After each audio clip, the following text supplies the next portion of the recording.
That is fucking ridiculous. I can hear that.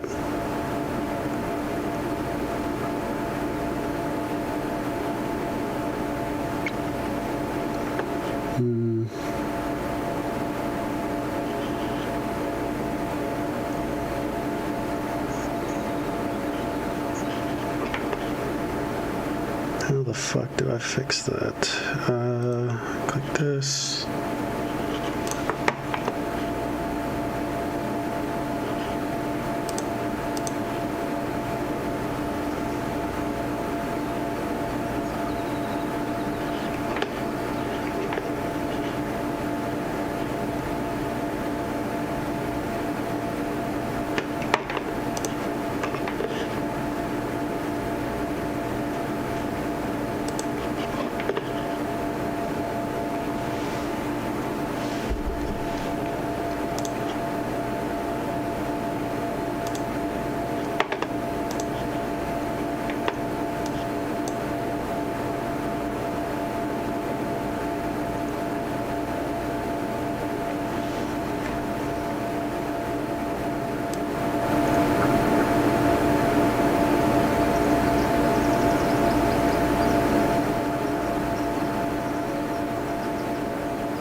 All right, hello.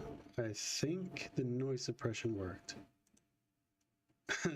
that that was pretty bad. Oh my god.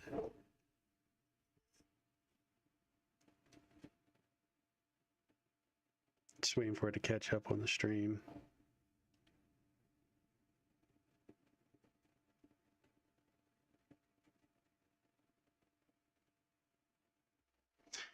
All right, so now I got to figure out gain compressor.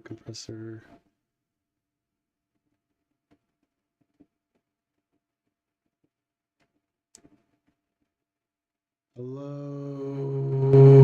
We want to be right about here. Hello. All right, chat.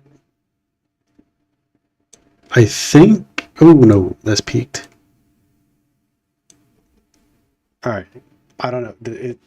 We're gonna have to figure out how this fucking works. You know what I mean?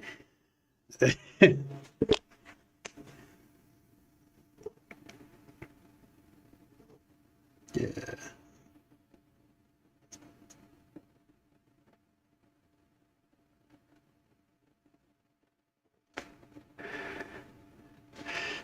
All right. So, I got everything fixed now. I hope that nothing else fucks up.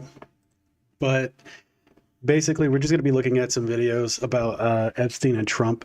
It's kind of crazy how they have, like, quite literally just covered everything up. It's kind of crazy, right? And it's just something that I want to cover I figured it'd be, something interesting to watch with everybody. Get to know my fans a little bit more, and we're just gonna start making content, a lot of content. Why not? Right? So we're gonna get started. If you guys want to talk about anything, I can pause the video. Just type it in chat. I'll see it. We'll talk about it, discuss it, so on. Now to a CBS investigation into the death of Jeffrey Epstein. The missing minute. You might have heard or read something about this recently. In the surveillance footage at the jail where the convicted sex offender died in 2019 may not be missing after all. The Justice Department released nearly 11 hours of that footage last month, including this moment where the time code jumps forward 1 minute before midnight. I think CoffeeZilla actually talked about this, and there is like somewhere more than like 6 minutes missing from this, which is crazy because the excuse that they made was that it they saved it in some kind of a video editor, so it like compressed the files and cut out small sections. But to me personally, when I heard that, I thought that was kind of weird, because why would that one particular small moment of people entering be cut out, but it doesn't happen anywhere else? A source tells CBS News the FBI actually has a copy of the video without that cut. Now, it's unclear why it wasn't released originally. Our investigation found other inconsistencies with the video as well. To share his new reporting on this, Scott McFarland joins me now. Scott, what do we know? Our CBS News investigation led by Dan Rudnick finds that there are some issues with whatever that video was that was released by the U.S. Department of Justice. Was it an original or was it a copy? Forensic reviews of the video indicate it was a copy of a video, not the raw original thing. That's a pressing issue because the deputy FBI director said they were going to release the raw video. There are certain moments where you see a cursor on the screen of the video, the way you would if you were recording it maybe off your phone from a screen that was showing the initial video. There's metadata and indications of edits in the video that this is not the original. He's right about that too.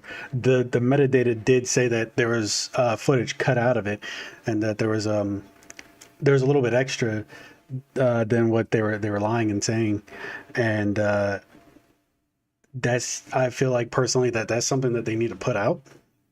But we already know that they're not going to. They're going to cover it up. Raising the question: is there a missing minute, or is there a missing minute from the edit of the footage? Which the footage doesn't need to be edited if you're talking about something like this with a man dying. It's a man's life. You know what I mean? About this footage, take a look. Epstein was held at the Metropolitan Corrections Center in Lower Manhattan in a unit separate from the general population known as the Special Housing Unit, or SHU. The unit has 3 wings, each with 2 levels. Epstein was held in the upstairs L tier of his wing. That tier is accessed by a set of stairs from the central common area.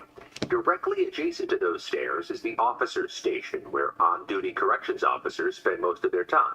The Inspector General report says several cameras in the unit were streaming a live feed to a remote location in the prison, but no one was watching them. Malfunctioning equipment meant only one camera recorded the general area. That camera captured part of the common area, including the officer's station and a sliver of the staircase leading to Epstein's cell.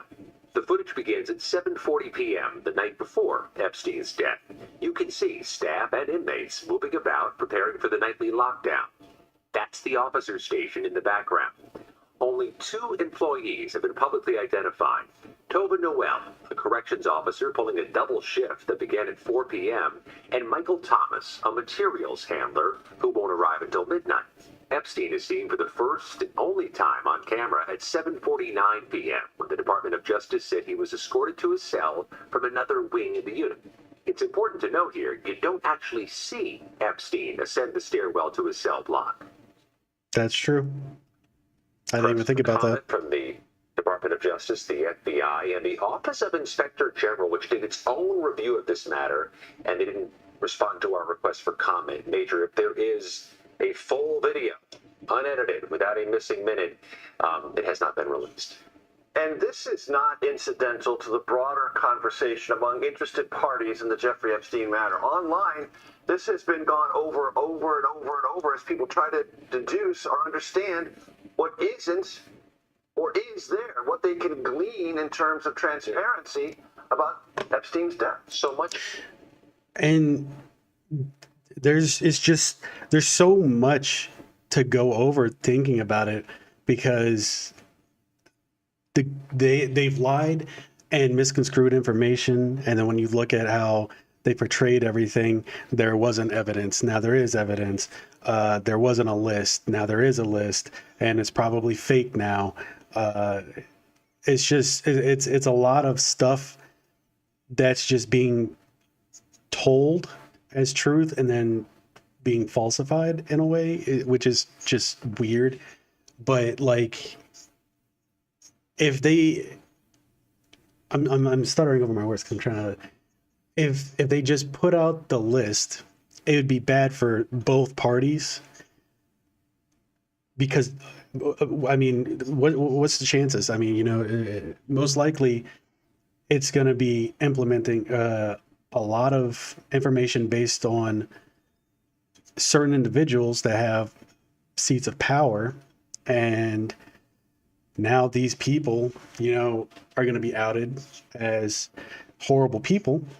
I don't really want to say the word, not on YouTube, at least I don't know if it's safe to say it, but it's like, you say these people are in power and they're doing these horrible things, and it's going to be a really big problem if we ever do actually get the list, and there are people up there who have been in power, who are in power, and it's not going to be good, and they know that. That's why they're trying to hide this so hard. And people think that Trump is possibly on that list. I can't say for sure that he is. Nobody truly knows, but there's a lot of information with him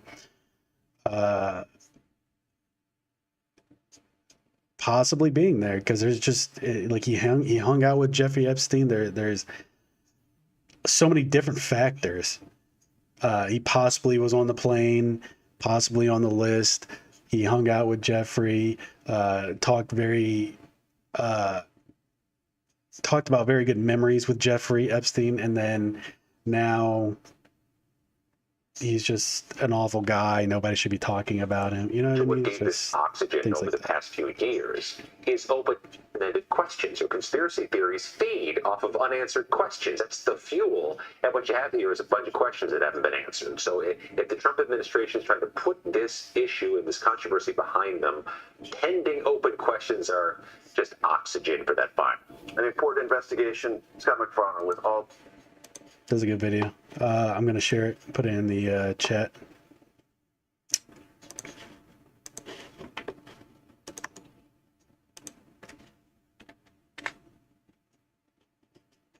Give him a like. That's pretty good. That's good information. I'm going to go and find somewhere else.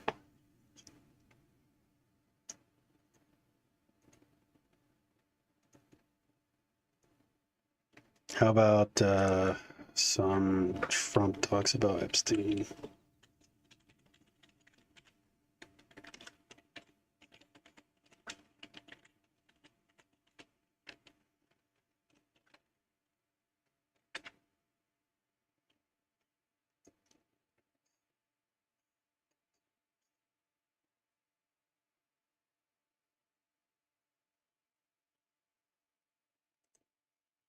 NBC's Shaquille Brewster is live in St. Clair, Michigan, getting voter reaction to the Epstein saga. MSNBC legal correspondent Lisa Rubin joins me as well. Lisa, the White House said that the president was directly responding to a question about Giuffre. It didn't bring it up himself.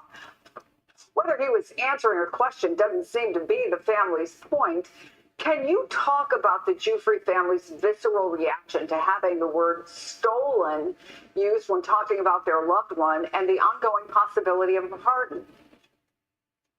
Well, as Virginia Giuffre's I forgot about the family pardon raised for in her, their actually. statement, Virginia Giuffre experienced quite a bit of trauma at the hands of Jeffrey Epstein and Ghislaine Maxwell, and she struggled with that from a mental health perspective for the better part of 20 years before taking her own life. So their wounds are incredibly fresh, Chris, of having lost their sister and their family member. But it also raises a bunch of questions. You know, you use the word stolen. I'd like to know why Trump thought that a person who was serving sort of as a glorified towel girl as a teenager in the Mar-a-Lago spa was an employee that could be stolen. Was he that invested in all of his employees? What did he understand Jeffrey Epstein had, quote unquote, stolen Virginia Giuffre to do? What was the nature of her employment? I actually I heard a little bit about this earlier today. It was actually through Asmongold. I could pop up a couple Asmongold videos. That'd probably be nice.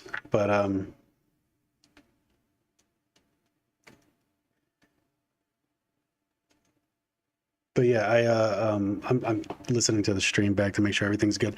But anyways, yeah, I seen an Asmongold video earlier when I was at work, and they were talking about somebody being stolen. I was actually kind of like befuddled. I didn't know what the fuck they were talking about. And I guess apparently that's one of the workers that Trump had, and Jeffrey Epstein stole them, I guess. And of course, we know that Jeffrey Epstein remained on the Mar-a-Lago membership rolls until 2007. And so when did he become aware of the fact that Virginia Giuffre was no longer working at Mar-a-Lago, but instead was in the employ of Jeffrey Epstein? And of course, there is the worst, sort of the worst wound of all, which is referring to another human being as stolen in a circumstance where we're already dealing with child sex trafficking. That use of word, whether or not intentional, has to be really visceral for the Giuffre family, as you just mentioned. I also want to bring in Jeremy Peters, New York Times reporter. Oh shit! The audio for some reason.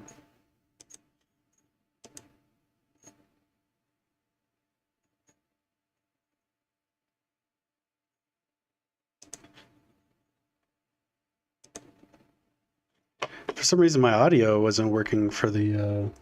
Reporter and an MSNBC. That's not the right monitor. My audio is on no monitor. It needs to be in monitor 4, I believe. Contributor. No, it's still not working. Why is it not working?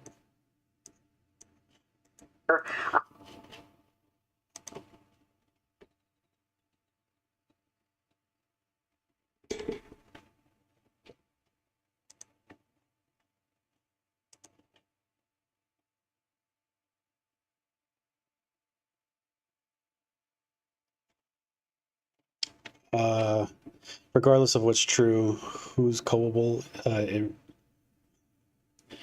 really is a sad story. It is a sad story. And I mean, at the end of the day, I remember at one point they framed it as we don't want to put out the list because it re-victimizes the victims. But that's kind of like a virtue signal, you know what I mean? Like they're like playing them against you in a way, because it's like it's super misleading, right? This fucking stream in my ear.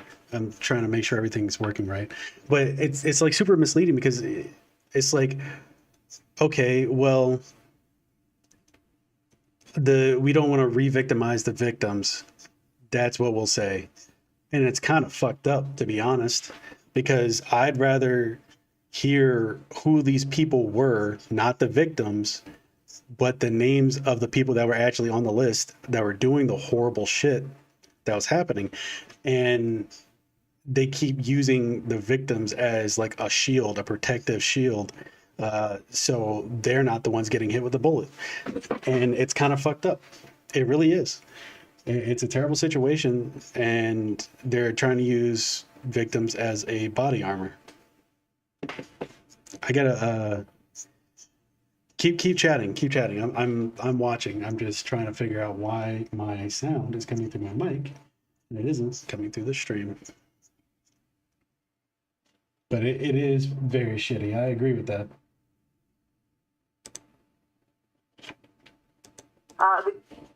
Why is it not working?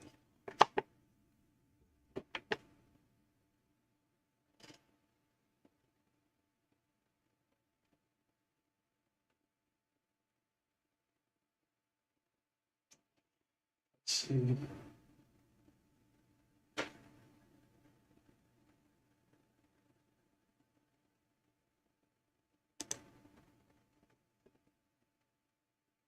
properties. Minus timestamps on.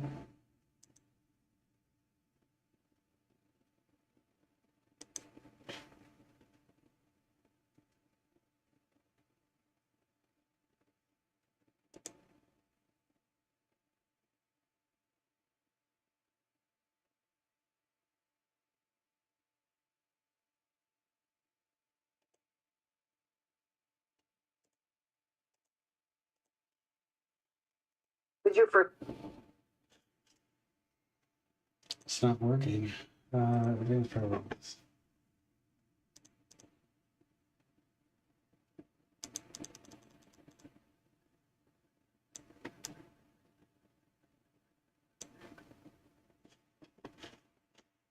her family reacted to what were arguably the most expansive comments we've heard from Donald Trump so far about this specifically, the case, the victims, right?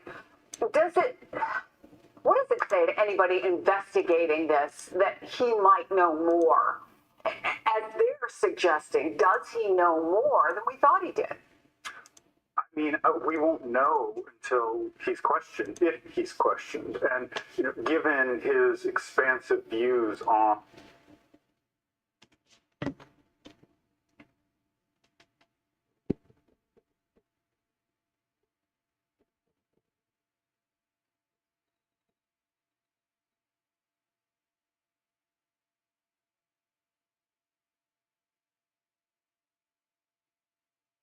You know what? I think I know what it is.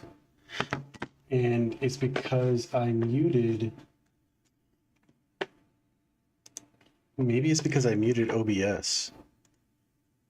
Volume mixer.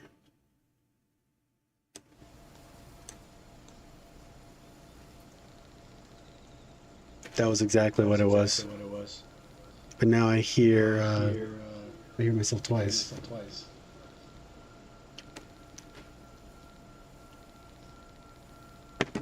You know what? I know how to fix it actually. So just looked at it.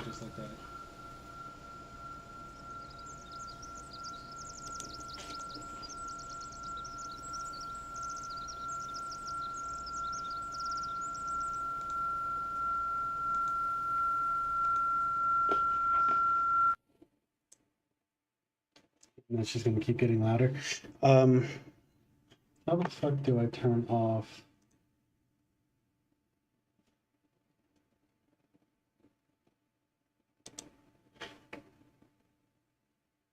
I'm so sorry that that's playing through the stream like that.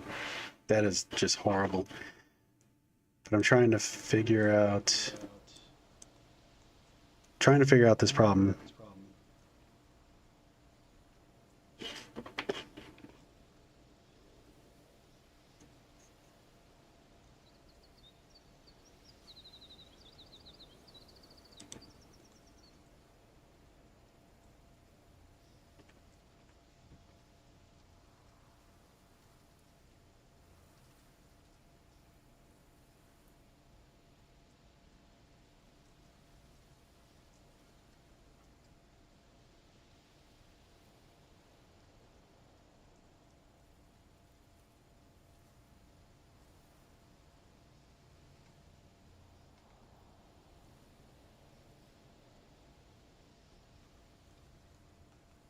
See, the problem is it's coming from here, so I'm probably muted.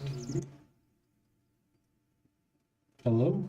I don't know if that fixed it at all. No, because I can still hear an echo.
That is fucking terrible, dude.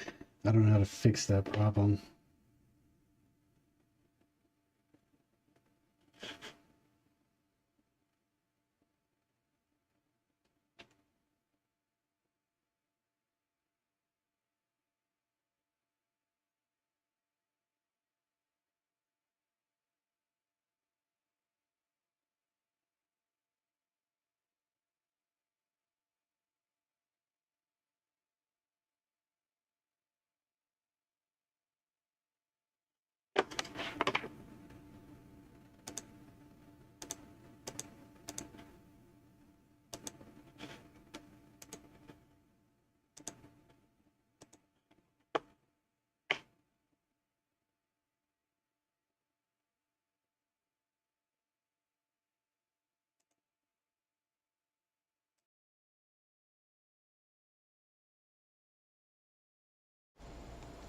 This should read it. Do I just summon a fucking god?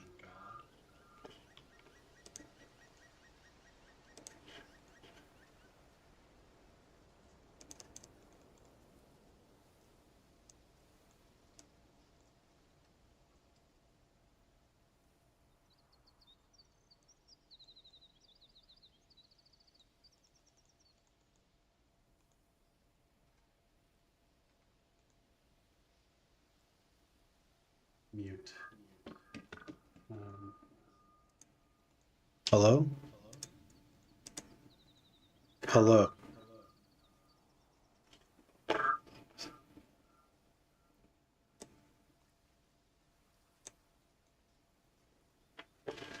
I have no fucking clue how to fix this issue.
This shit sucks.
Give me 1 second, guys. Trying to figure this out. Hmm.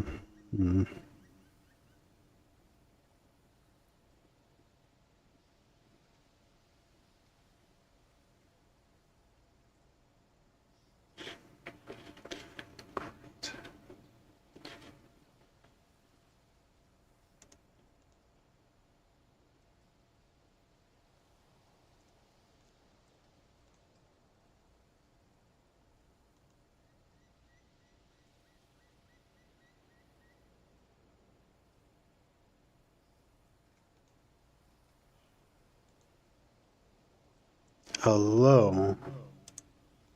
I don't know. This is definitely it though. Properties. How do I turn this off?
I think that fixes it. Not sure.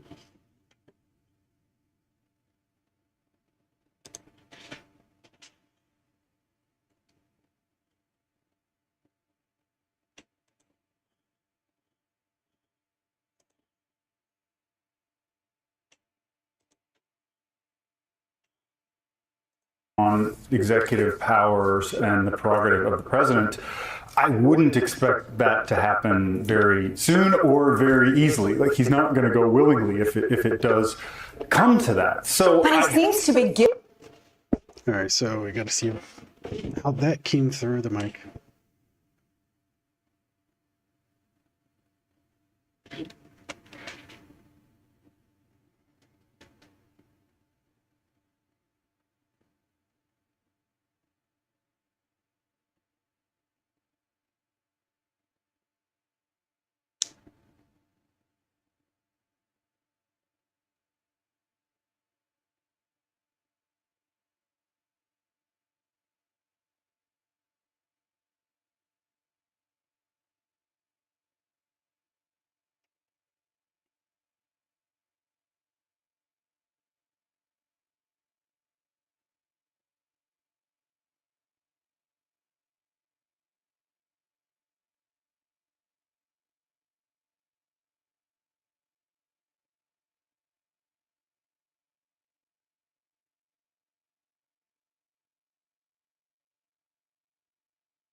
Uh, this can be done by disabling your audio monitoring for your microphone in OBS's advanced audio programs.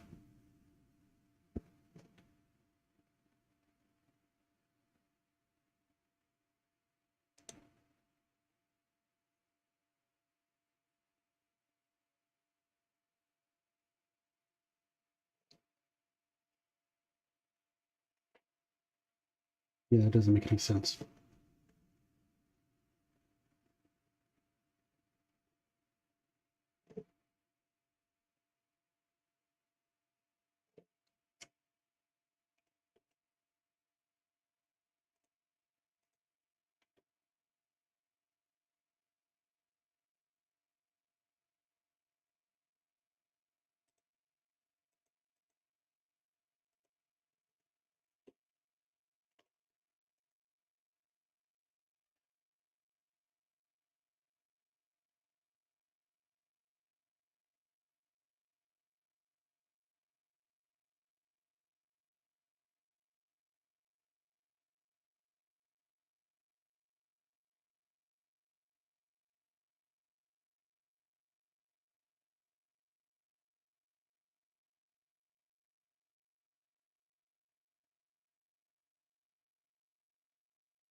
Not sure.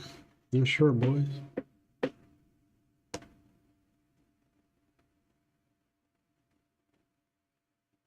Honestly, I should have just made this a test stream instead of doing this as my Epstein stream. This kind of sucks, man. I'm sorry. Feel bad.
Giving more information Right. extemporaneously, and his folks are saying, well, he was asked the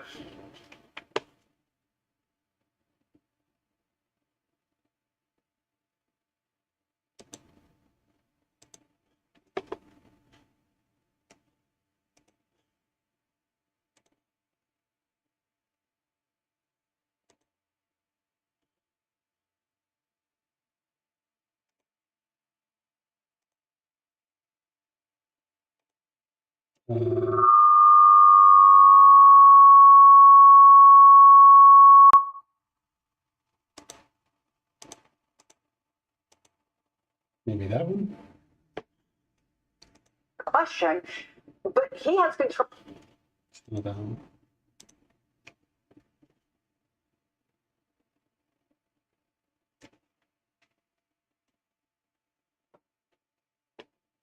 Because this just changes everybody's settings. Or everybody, what the fuck? Changes all of the settings. But let's see. Okay, filter I can put on.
I, I guess everything's good now.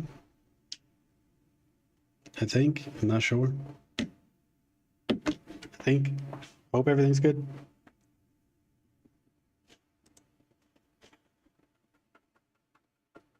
Control over how he answers it. Right, and as we've seen many times with him, he is hardly precise with his words and often gets himself into trouble like this, overstating things or understating things. I mean, this is, a serial problem with. When we think about Ghislaine Maxwell and what information she has at her disposal, Jeremy was just mentioning the fact that Trump and Epstein's relationship is sort of shrouded in mystery, both because Trump hasn't spoken very much about it and Epstein isn't available to talk about it. But you know who is Ghislaine Maxwell. And in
many of the pictures of the two of them together, Ghislaine Maxwell is there. That could have been a law with Todd Blanche, particularly given some reporting that the Trump camp believes that the initial disclosure of the birthday book and Trump's alleged letter to Jeffrey Epstein came from Ghislaine Maxwell's camp. There is a belief out there that Ghislaine Maxwell did this to try and pressure the Trump administration into taking her seriously as she is trying to get a pardon. Now that we know that the Supreme Court isn't even going to consider whether to review her case until September 29th, Ghislaine Maxwell is sort of left dangling out there. But guess what? So is the Trump administration, because they don't know what other shoes could drop. So, yes, is a commutation a possibility here? Sure. Is that something that the victims would be just as vociferously angry about as a pardon? I would expect so, given Ghislaine Maxwell's active participation not only in the trafficking of these girls, but in the molestation. I think I might have helped just now.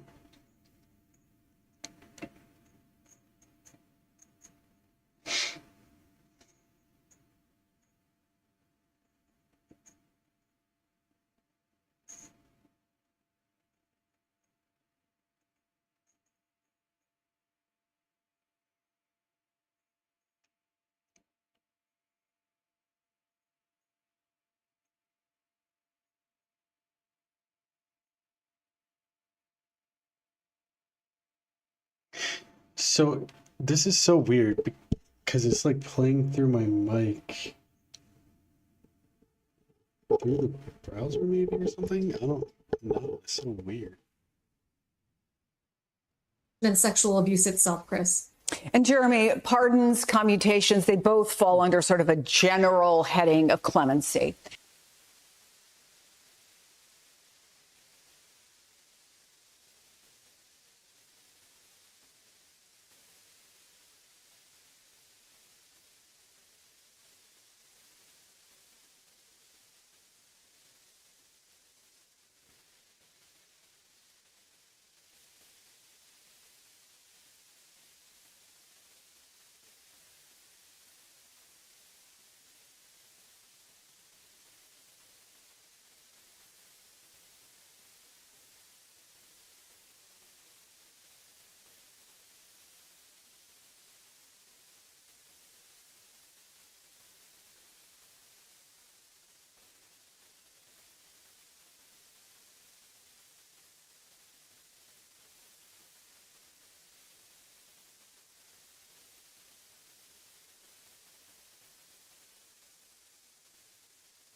I'm having nothing but fucking audio or just technical issues. It feels like fucking Locale Live. Jesus.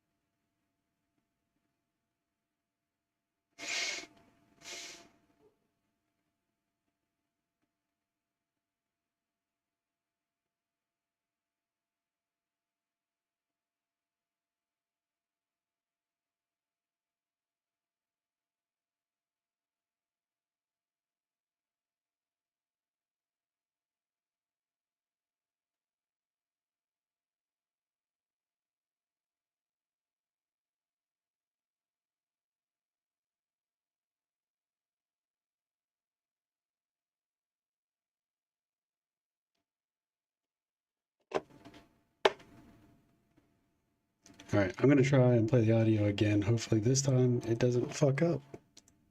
Is there a big political risk for any level of clemency? Obviously, not just upsetting the families, the victims, but I mean, both Republicans and Democrats have been pretty vocal about their opposition to it. Oh, absolutely. The political risk to the president is immense. I mean, the roots of this conspiracy theory run so deep, and in the minds of MAGA supporters, this is something, a cover-up that has been executed to conceal the misdeeds of every powerful person imaginable in American politics and global finance. I mean, I agree with that. It does hide a lot of evil deeds, and it's pretty bad. Pretty bad thing for the government to cover. Conspiracy theories that I heard recently was that Trump has been told not to release this client list, which we know from reporting does not exist, because it would implicate so many business leaders and financial titans that it would bring down the global economy. I mean, that's the level of conspiratorial delusion you're talking about here. So he could pardon Ghislaine Maxwell. He could, give her clemency. I don't see him doing any of that at this point, but it wouldn't do any good toward making the base satisfied, the true diehard believers truly satisfied that they know everything there is to know, because that's what happens with conspiracy theories. No amount of disclosure is ever going to be enough.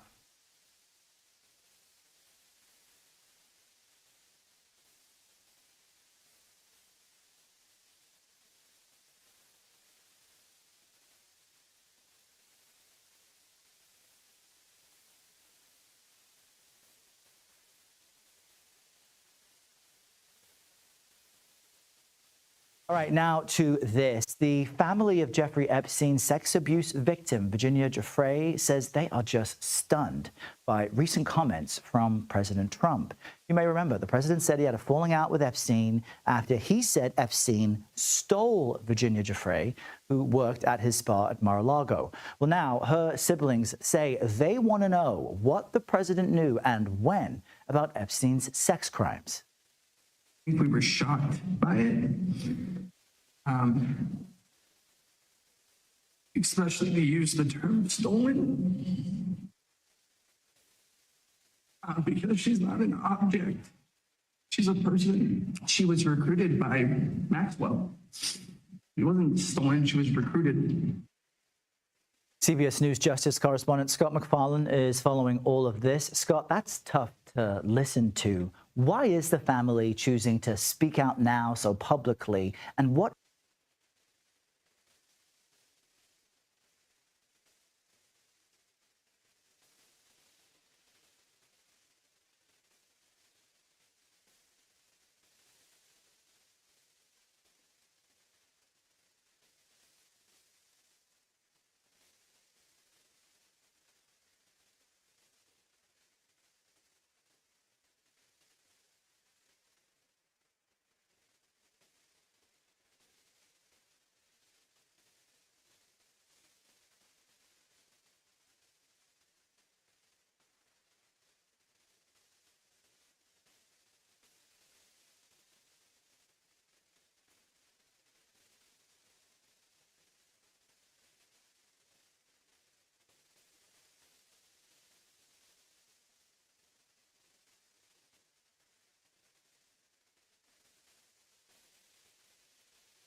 staring at the stream to see if this issue ever goes away about the little static noise you can hear, and then for whatever reason, it's just not going away.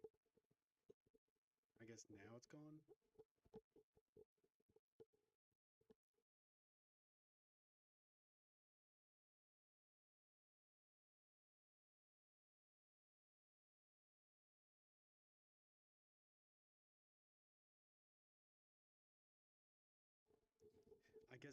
I guess it's gone now, but it is bothering me. Not gonna lie. Is it they want addressed? Virginia Giuffre's name has become part of the political dialogue this week as this Epstein controversy continues to engulf the White House. Several months after Giuffre's death, the president, if he is trying to turn the page on this Epstein controversy, I just realized that I never actually turned my gain back up, so I was just so quiet. Whoops. Well, that was an accident.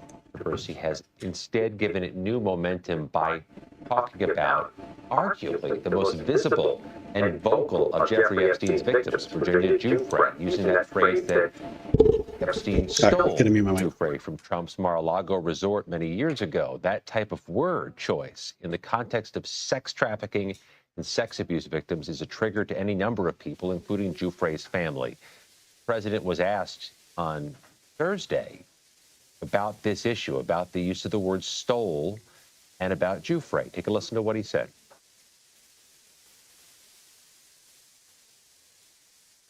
I said, if he's taking anybody from Mar-a-Lago, he's hiring or. I was so confused just now because it was just such a long pause right there in the middle of the video, the feed for the news guy. But yeah, we're gonna get back to it. Or whatever he's doing, I didn't like it, and we threw him out. We said we don't want him, at the place. This is a story that's been known for many years, as you know. But it's, I didn't like it that he was doing that. As they spoke with media Thursday night, Giuffre's family also talked about this possibility that Ghislaine Maxwell, Epstein's co-conspirator, could be pardoned. And that's an issue that's going to loom until the president declaratively says either way. And remind us, Scott, as that potential pardon hangs in the balance, that Maxwell had spoken with the Department of Justice. We don't know, as far as I understand, the details of her two-day interviews with Todd Blanche, the deputy AG, correct? I mean, that's the next thing, or one of the many things you're trying to get new information on. That's why there's a thought that a pardon could be on the table, because Maxwell, a week ago today, sat down for a lengthy interview with the Deputy U.S. Attorney General as the Trump administration promised more transparency on the Epstein. The president hasn't ruled it out. Maxwell's defense lawyer didn't return a request for comment about a possible pardon, but Giuffre's family says that pardon would be wildly unacceptable, in their words, abhorrent, arguing that Giuffre said Maxwell was as culpable as Epstein in the sexual abuse of her and other young girls. Difficult topics, important information.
All right.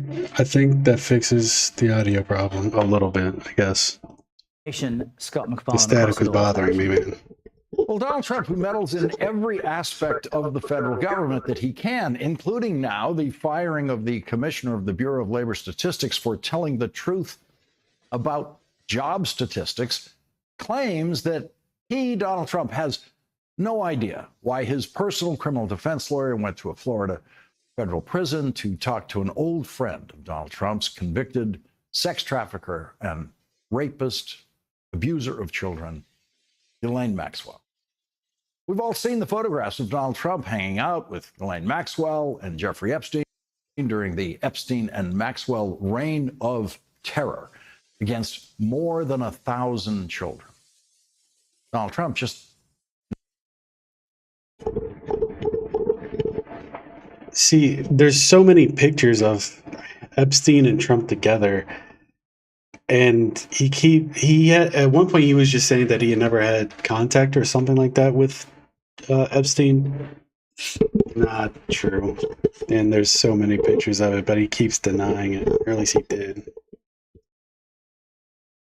now has no idea why his former criminal defense lawyer, who he installed as the number 2 at the Justice Department, became the very first deputy attorney general in history to go to a prison to interview a convicted sex trafficker who the president of the United States personally wishes well. Donald Trump has said repeatedly, "I wish her well." When his old friend, the convicted sex trafficker, Ghislaine Maxwell, has been brought up to him in interviews, Donald Trump is, of course, in a position to make his own wish come true. Donald Trump could, for example, pardon Ghislaine Maxwell, just completely erase her conviction and release her from prison, or he could just commute her sentence and release her from prison. But that might be something that has to wait until Donald Trump's last day in office, because it could really hurt Republicans running for re-election next year who have devoted their political lives to the support of Donald Trump. And it could certainly hurt badly in the next presidential campaign. But if Donald Trump lets Ghislaine Maxwell out of prison on his last day in office in exchange for her publicly insisting that she and Jeffrey Epstein were never really friends with Donald Trump and that Donald Trump knew nothing about anything illegal that they ever did, well, the last day of the presidency would be the time for him to do that. And then Donald Trump's wishing her well will really and fully come true. But because Donald Trump's wish is even more urgent than that, a week after Donald Trump's criminal defense lawyer met with Ghislaine Maxwell, she was transferred to the easiest federal facility that exists for serving time, a facility that, according to the sentencing rules, does not allow I 1000% believe that on Trump's last day, I 1000% believe he's going to pardon her. Because it makes, to me, it makes sense for him to pardon her on the way out of the door.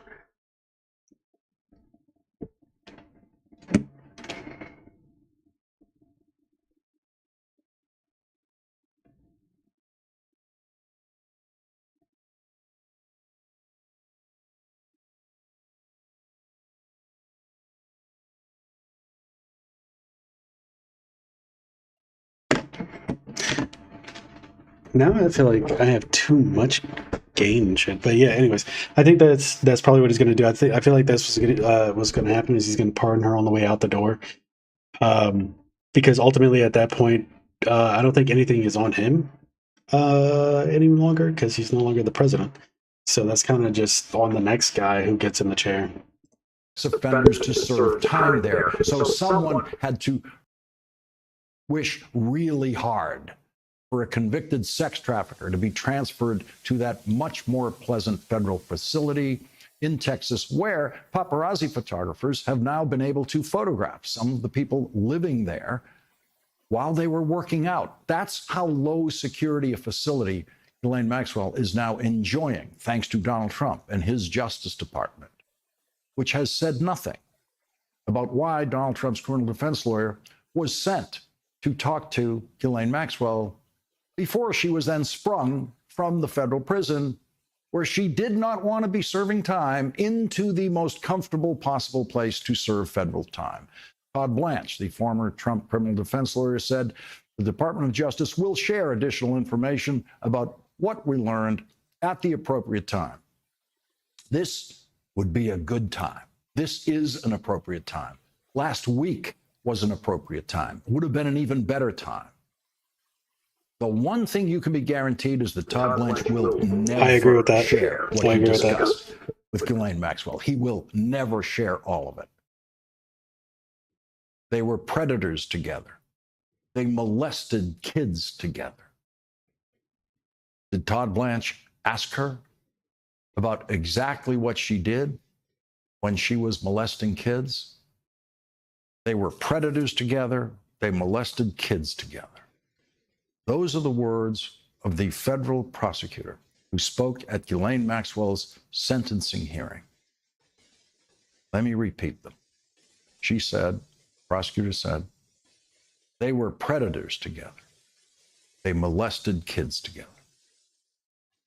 That prosecutor also said the defendant has shown absolutely no remorse for her crimes. She has not owned up to the truth. She has lied repeatedly. The judge in the case agreed. Personally, I feel like if she lied repeatedly, put her under the fucking prison. Fuck it. You can't be honest and truthful about this situation, under the prison. Goodbye. Agreed with that statement. At the sentencing hearing, the prosecutor said, we asked the court to send a message that nobody is above the law and nobody is too rich or powerful to be held accountable. And Donald Trump sent his criminal defense lawyer to talk to Ghislaine Maxwell and send exactly the opposite message. To send the message that friends of Donald Trump are above the law and friends of Donald Trump are too rich and too powerful to be held accountable. That is the message that moving Ghislaine Maxwell to the easiest federal facility sends to her victims. The judge who sentenced Ghislaine Maxwell to 20 years in prison said this about the perjury charges against Ghislaine Maxwell. Quote, the defendant testified under oath in 2016 that she was not aware of Epstein's scheme to recruit underage girls for sexual massages, and other than Virginia, was unaware if she had interacted with anyone under the age of 18 at Epstein's properties. She never gave Annie Farmer a massage. She was unaware whether Epstein possessed sex toys. She was unaware that he was engaging in sexual activity with anyone other than her in the 1990s and 2000s. She never gave Epstein a massage. The credible testimony and evidence admitted at trial disproves these assertions, which were made under oath. Now, which of those lies did she tell Todd Blanche? All of them? The jury in Ghislaine Maxwell's trial, where she chose not 1000% she to told all of testify, them. believed the victims who testified against Maxwell. The judge believed those victims too. The judge said the evidence at trial established that Ms. Maxwell directly and repeatedly and over the course of many years participated in a horrific scheme to entice, transport, and traffic underage girls, some as young as 14, for sexual abuse by and with Jeffrey Epstein. I will pause on those words for a moment, by and with Epstein. It is important at the outset to emphasize that although Epstein was, of course, central to this criminal scheme, Ms. Maxwell is not being punished in place of Epstein or as a proxy for Epstein. Like every other participant in a multi-defendant case, Ms. Maxwell is being punished for the role that she played in the criminal conduct. As to that role, the trial evidence established that Ms. Maxwell was instrumental in the abuse of several underage girls and that she herself participated in some of the abuse. Ghislaine Maxwell herself personally molested children. And it's crazy that she did, and Trump's even considering a pardon, because he never said it was never going to happen. He said a pardon could be on the table. But she did these crimes. And I know it's kind of a weird situation that they're in, is because it's like she kind of tells the truth about a couple of people, and we get a couple of the people and put them away. But it's like, he helped so much. I think she had a bigger hand in it, to be honest. And Donald Trump's criminal defense lawyer goes and has a conversation with her, and she's moved to an easier facility to serve time right away. Donald Trump's wishing her well came true. So she's now guaranteed a very easy time in federal custody for the remainder of the Trump presidency. And then on the last day of the Trump presidency, Ghislaine Maxwell could walk free in exchange for never saying anything negative about Donald Trump. Today, 2 victims. That's another thing I wanted to say, because that I also believe that pardon that possibly is on the table, it would make a lot of sense for it to be specifically so when he's out of office, he can't be incriminated in anything else, and that's what the deal is. She can't tell anything about him and Epstein, and she keeps her freedom. I 100% believe that's what it kind of is. Ghislaine Maxwell, but that's my opinion. Filed statements in court about the possible release of grand jury testimony, including their testimony. One of the statements to the judge said, "I beg the court to make sure it is the utmost priority that in any sort of release, all and every detail that could possibly reveal our identities be redacted. Why not be completely transparent? Show us all the files with only the necessary redactions. Be done with it and allow us to heal." The other statement by a victim asked the judge, quote, "to consider having an approved third party review these documents to ensure that no victims' names or likenesses are revealed through this release." That victim statement also said, "I feel..." And that's kind of talking about what I said earlier, before all the fucking technical difficulties we had. If they just took the names of the victims out completely and just put out the list of all the other people that were involved in any of the situations here or on the island, they could do that. But they're trying to use the victims as a body armor so that they're not taking an actual bullet.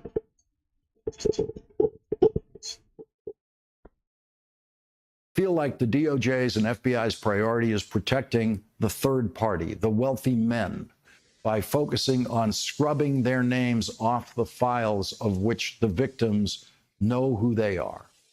To learn that our own president has utilized thousands of agents to protect his identity and these high-profile individuals is monumentally mind-blowing. Donald Trump's criminal defense lawyer had access to the Epstein Files all year. He was part of the team studying the Epstein Files to try to find every mention of Donald Trump. He was part of the team that went to the Oval Office to brief Donald Trump on how many times his name appears in the Epstein Files. And with all of his access to the Epstein...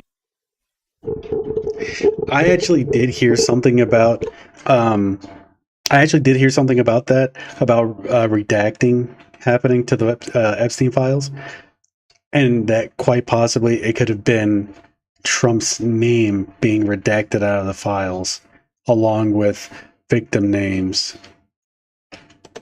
Files. It never I don't know how true that is. Blanche's It's just something I mind heard. that he might want to speak to Virginia Giuffre or any of the victims. The only woman who Donald Trump's criminal defense lawyer wanted to talk to was the one who Donald Trump could help if she helped Donald Trump. Ghislaine Maxwell is the only person in this story about whom Donald Trump has ever said, "I wish her well." He never said that about Virginia Giuffre. Donald Trump has never said, "I wish her well," about a single victim of the woman who Donald Trump still wishes well. the first and only president in history to send well wishes through the news media publicly to an accused and convicted child rapist serving federal time. I agree with that. He's right about that 100%, because that is just so weird that he would do that, because he wouldn't do that for any other person. I doubt it. You know, it seems really, really odd. The Maxwell sentencing hearing, the prosecutor said this: what kind of person gets a 16-year-old girl all alone at a ranch in the middle of nowhere and tells her to take off her clothes and get on a massage table so she can grope that girl's chest? What kind of person teaches a 14-year-old girl how a middle-aged man likes his penis to be touched? What kind of person sees a 17-year-old girl on the street and pulls over so that she can persuade that girl to come to a house of horrors where that young girl will be trafficked for sex? What kind of person flies around on a plane with underage girls so that when her boyfriend travels, he always has a young girl to touch? What kind of person would use their privilege, their power in this world to intentionally prey on the vulnerable? Young girls from struggling families, girls without fathers, girls who need help. These are the actions of a person who was indifferent to the suffering of other human beings. Donald Trump, always and permanently indifferent to the suffering of other human beings, still wishes her well.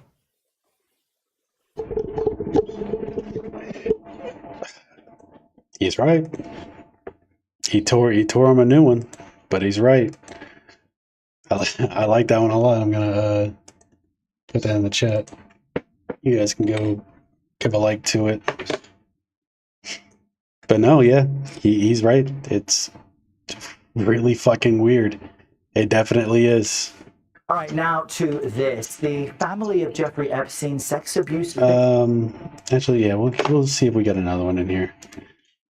Do that. Jeffrey family enters Trump rejection pardon. That sounds interesting. Virginia Jeffrey family message Trump about Ghislaine.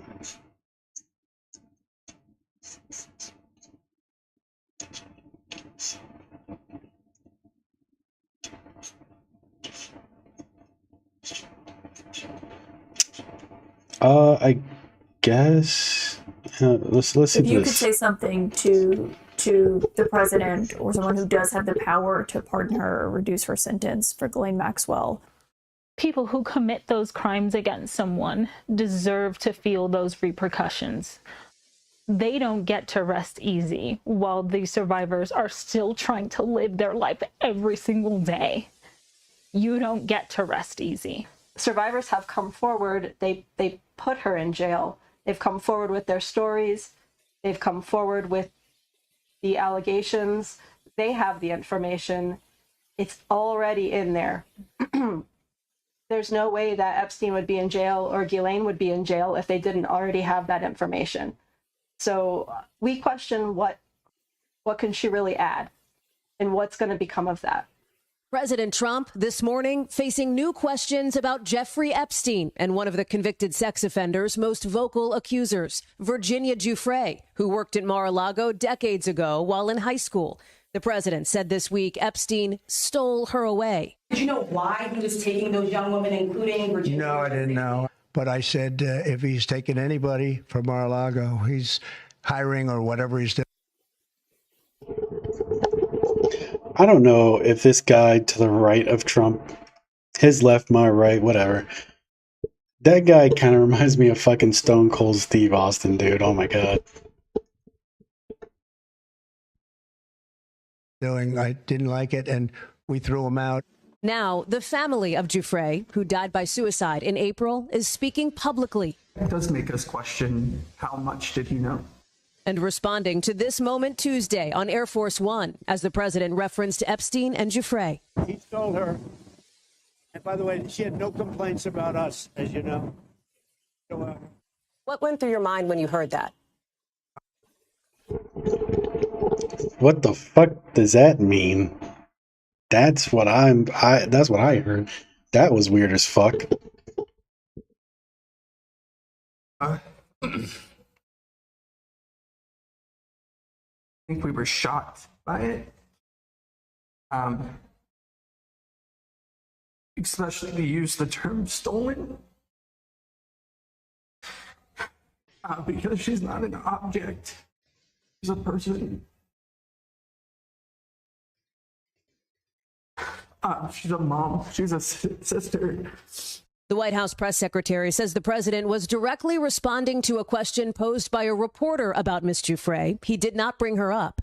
President Trump has denied any knowledge of Epstein's wrongdoing as he's come under scrutiny for his administration's handling of the Epstein case, with a chorus of calls from some supporters to release more information, a move her family says Giuffre supported. One of our very, very last conversations on FaceTime, she had a little bit of hope in her because it was said that the files were going to be released. Giuffre said it was Epstein's convicted accomplice, Ghislaine Maxwell, who recruited and trafficked her. The family now urging President Trump not to pardon Maxwell, something her attorney has publicly floated. It would be an abomination. Our sister always told us that Maxwell was even worse than Epstein. While President Trump has not publicly ruled out a pardon for Maxwell, a senior administration official told NBC News no leniency is being given or discussed. Maxwell's attorney did not respond to our request for comment. Craig. All right. Nice seeing you, Washington. All right. See, there's a little bit of information I didn't know. They actually had that removed, the pardon. So that's good. Oh, shit, my mic is fucking up. I think I'm gonna look at a CopyZilla video. It's not how you spell that. We'll go with it. It's actually, oh yes, Voidzilla, right?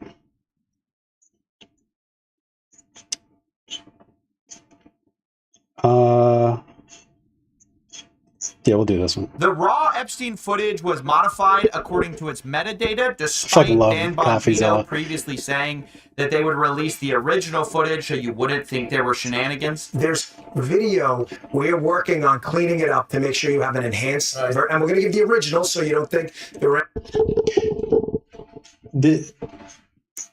excuse me. Yeah, Cash Patel and Bongino, just wild amounts of fucking just really just playing ring around the fucking rosy in conversations with everybody, trying to like, yeah, we got everything. We're going to give you everything. Only some of it, but we're going to give you everything. It's just fucking crazy. Shenanigans. Well, unfortunately, that's not what we got. Even the raw video, the original video, was put into Adobe Premiere Pro. This is a scoop from Wired. Quote, metadata shows the FBI's raw Jeffrey Epstein prison video was likely modified. And basically, they pulled the metadata and showed that the footage appears to be assembled from at least 2 source clips, saved multiple times, exported, and then uploaded to the DOJ's website, where it was presented as raw footage, which technically it is not. Now, I pulled the EXIF data myself. This is what I was talking about earlier when I said that CopyZilla had actually found extra information about the files being pulled and edited and cut down, parts removed and whatever. And this is actually the part I was talking about. He's talking about it right here. Looks like you can see that there's these ingredients file path here, where you can see 4 different files. 2 of them are just identical. So 2 unique files here that have been basically stitched together is the most charitable interpretation. But look, the stunning incompetence, if that's what this is kind of hard to take. Just over and over, they sort of... CoffeeZilla is trying to give them like a little bit of fucking like a little bit of leeway because maybe, you know, I don't think there was a small amount of incompetence at all. I 100% believe that it was all intended and that they purposely removed that information from the video because it had something.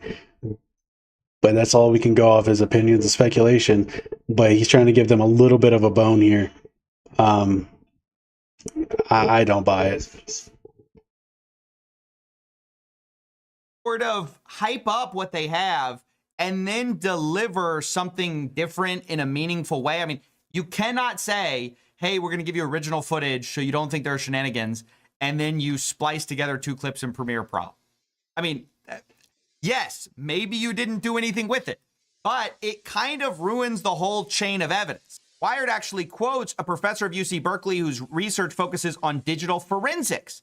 He has testified in numerous court cases, and he says, if a lawyer brought me this file and asks if it was suitable for court, I'd say no. Go back to the source. Do it right. Do a direct export from the original system. No monkey business. So that kind of puts it all together. I mean, maybe this is all charitably just incompetence. Charitably, it was just, hey, there was a minute at night missing because it's an old analog video system and there were 2 different files. They spliced it together. But even that is like, was done horribly in the worst possible way. For instance, the video aspect ratio suddenly shifts as the tape changes over or whatever they claim. You can see that right here. There's like a sudden shift in the video. I have not changed this video in any way. Holy fuck. I didn't even realize the aspect ratio was different. They did a lot of heavy editing to that. Ah, man, that's way more than they were saying. I have it in the Premiere Pro timeline, which I guess they had as well. So this is as intended. So there's this just weird shifts in the footage. I mean, this was done in actually a very sloppy way after they explicitly talked about needing to do it in the right way so the American public could rely on it. I'm not going to withhold information from the American public ever, but I'm also not going to rush to get it out there in a format in which they can't rely on it. Except that's exactly what they did. The promises that were made are just consistently not kept. When you go on Fox They did News do that. My dumb ass forgot to unmute my mic. Right, you're going to give us the original video so we don't think there are shenanigans, and then you do this. Yes, we can interpret you charitably, but it leaves room for doubt. It's not only the case that at 11:58 p.m. the aspect ratio changes, it's also the case that the enhanced version and the raw version also differ from each other in how the aspect ratio changes. You can see that originally the enhanced... I just realized something. Did CoffeeZilla realize that it was a completely different day?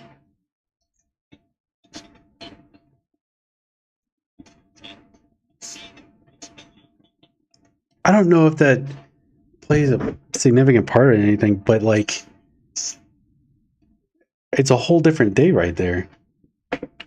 It's also the case that the enhanced version and the raw version also differ from each other in how the aspect ratio changes. You can see that originally the enhanced and the regular raw version line up perfectly in terms of aspect. Also the case that the enhanced version and the raw version... My computer's fucking up right now. Yes, we can interpret you charitably, but it leaves room for doubt. It's not only the case that at 11:58 p.m. the aspect ratio changes, it's also the case that the enhanced version and the raw version... Hold on, I want to see something. Can I DM CoffeeZilla?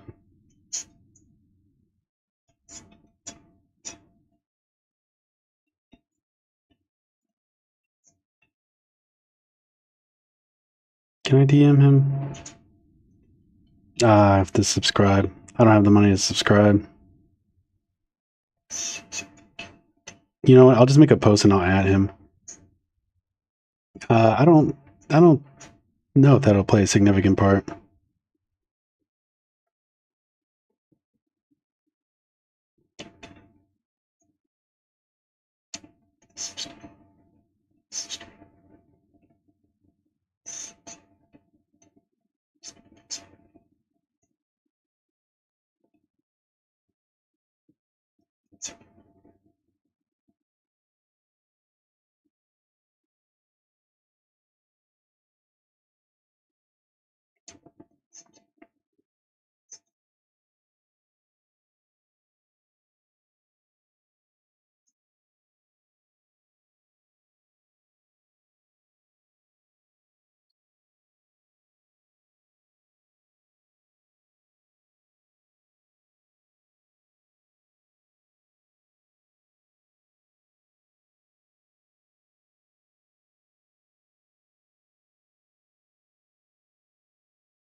Hey, Coffee, does the date changing in your own activity?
I doubt he'll actually respond, but And also differ from each other in how the aspect ratio changes. You can see that originally the enhanced and the regular raw version line up perfectly in terms of aspect ratio. But when the camera flips over to this new day, now their aspect ratio is actually off from each other. So why? I mean, this is like so obviously bad. They said they were taking their time with this. They said, oh, we're not, no shenanigans here. But this wasn't a complicated job. It was just about, like, they did mild sharpening and contrast boosting. Why they're playing around with the aspect ratio like they're a film director in their first year of film school is unimaginable to me. I just cannot understand why you would be doing this in such a sloppy way. So just incredibly incompetent work here is the nicest way to say it. We know now that the Epstein footage that they have released to us, even the raw footage, was modified. Last thing I want to say is that it's the final day of Crime is Legal merch. 10% off at the... I keep forgetting that my mic is muted, but I fucking love CoffeeZilla, man. Drop a like on the video. I'm gonna put this in the chat so you guys can give him some credit. Go watch the video. Definitely drop a like. Comment on his videos as well. I appreciate the content he brings very much. Yeah, I wonder, like, I'm like wondering, right? I wonder if there's any, if I'm wondering if there's any information, any more information that could be found there, because it's a whole new day that it just spliced together. Like he said, it's just all heavily edited, and they're saying that it's supposed to be like the actual footage. You know, I'm stuttering because I'm trying to figure out what I want to say or how I want to say it. But like they're saying that it's the actual footage and that everything in that video is the truth, but they edit it so much. Like, look at it. You know, it's a whole new day. There's like 6 minutes missing, or 1 minute here, but I think they said they found like 3 more minutes or something. In terms of aspect ratio. And then But when the camera, the aspect ratios just changed completely. Like how much was edited out of this clip? flips Like over what to this new specifically was day, edited? You know? now their aspect ratio is actually off from each other. So what? Yeah, the quality and everything. This video was edited so fucking hard, dude. That is crazy.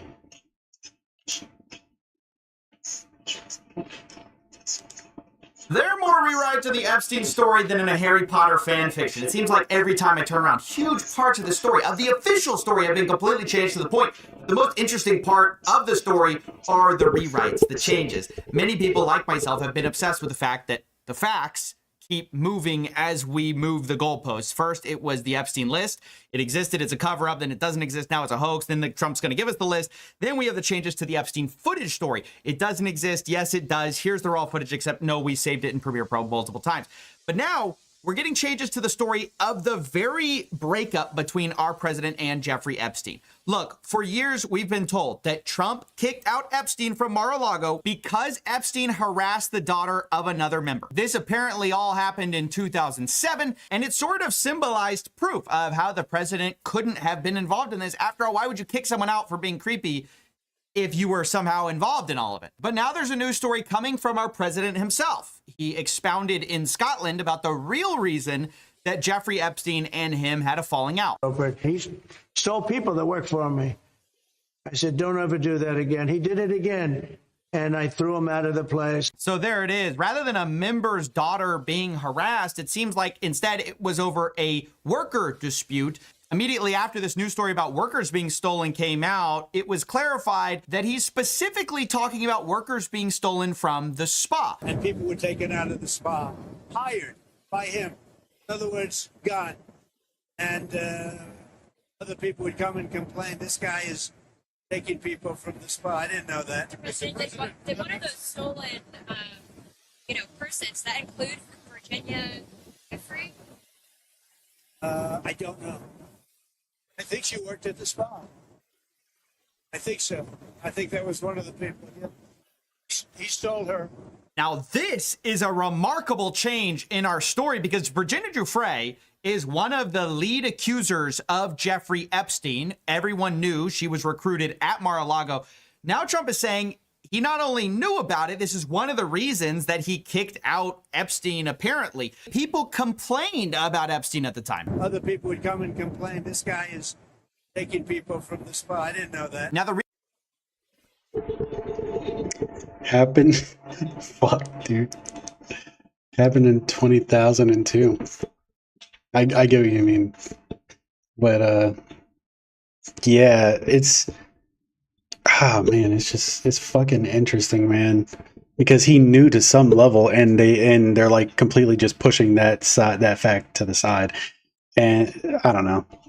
Let's watch some more. The reason this matters is because it completely changes our timeline. Remember, we had heard that he kicked Epstein out for being a creep in 2007. Now, this places us way over in 2000 when we're first hearing complaints from the spa, because Virginia Giuffre, there's a very clear timeline from court documents that she was terminated in 2000 when she would have been a minor. She met Ghislaine Maxwell, not Epstein, but it's also a problem for when everything happened, because it's not until 2002 Then there's the famous quote from Donald Trump about Jeffrey Epstein saying, "I've known Jeff for 15 years, terrific guy. He's very fun to be with. It's even said he likes beautiful women as much as I do.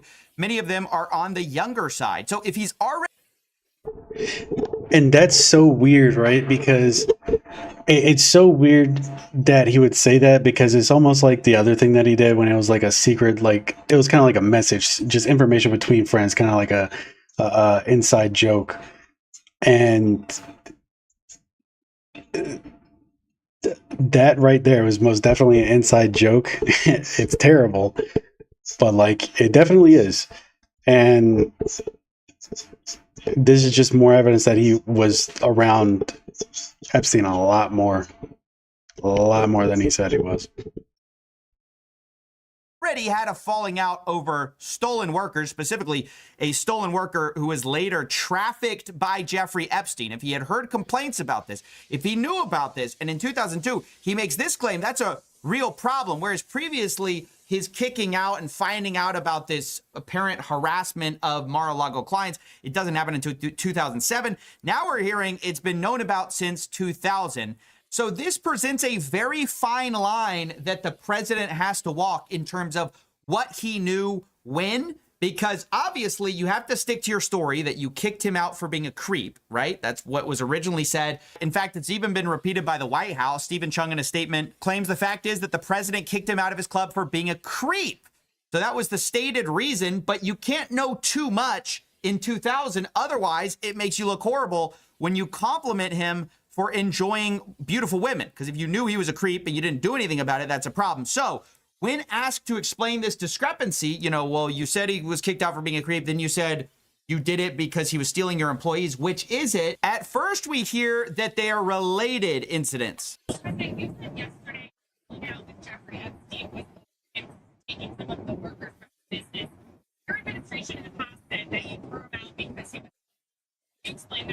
Well, maybe they're the same thing, you know, sort of a little bit of the same thing. So there you see, he's saying they're related. Stealing the employees was related. That fucking look he gave was like, damn, she kind of caught me in the fucking bullshit. Related to him being a creep, so you knew something, but then later he kind of says, well, I didn't know what he was using these stolen employees for. At the time, did you know why he was taking those young women, including Virginia? No, I didn't know. So the story just keeps changing. I mean, it was 2007 that he kicked him out and closed his membership. Then it's 2000 when Virginia Giuffre was stolen because somehow that was creepy, but he didn't know what was actually happening. So why is it actually creepy that your employee gets stolen? That happens all over the time in companies everywhere. In fact, once again, the White House is adjusting their story, saying that it's just the taking of employees that is creepy. Quote, taking employees is most definitely creepy. How? If you don't know what's happening with this spa employee, how is it weird? Why are they saying, oh, we didn't know anything, but we knew at the time it was creepy? I don't know. It's honestly insane. It makes me crazy following the story, and I have to document every time the story changes so you guys don't believe this nonsense. I mean, it's like it is And that right there is funny as fuck too, man, because he has changed, like he's done a video for every fucking change that's happened. It's the funniest shit ever. It is so fucking funny. I think, oh my god, like, hold on, I gotta, let me like and share this one too. Paste. Give him credit. Where credit is due. It was a good ass video. But yeah, dude, like he's not wrong. Like, look at this. He's made almost a fucking video for every single time that has changed. It's so bad. There's just so many, and it just never ends. It never ends. It just keeps going.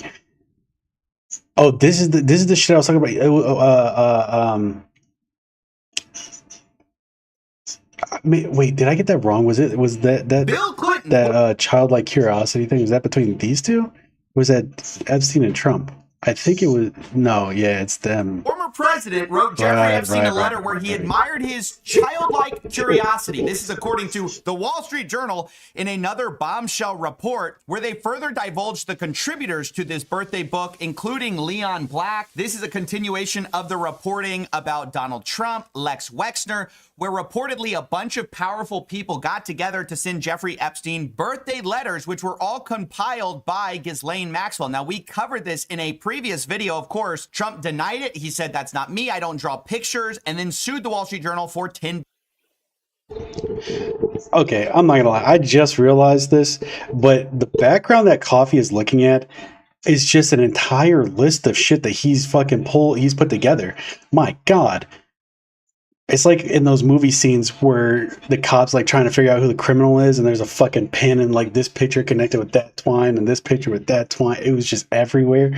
This is it. $1 billion. Of course, he also sued Rupert Murdoch, who owns a bunch of news organizations, including Fox News, the New York Post, outlets you'd consider right-leaning. And today, the whole story about it all being a Democrat hoax falls apart because today the Wall Street Journal implicates Democrats, which is what we've been saying this entire time. When people ask, why didn't the previous administration release these files? There's a lot of possibilities, not the least of which is that they were also implicated. So here we have Bill Clinton's reported letter where he wrote to Jeffrey Epstein. It's reassuring, isn't it, to have lasted as long across all the years of learning and knowing adventures and illegible, and also to have your childlike curiosity, the drive to make a difference, and the solace of friends.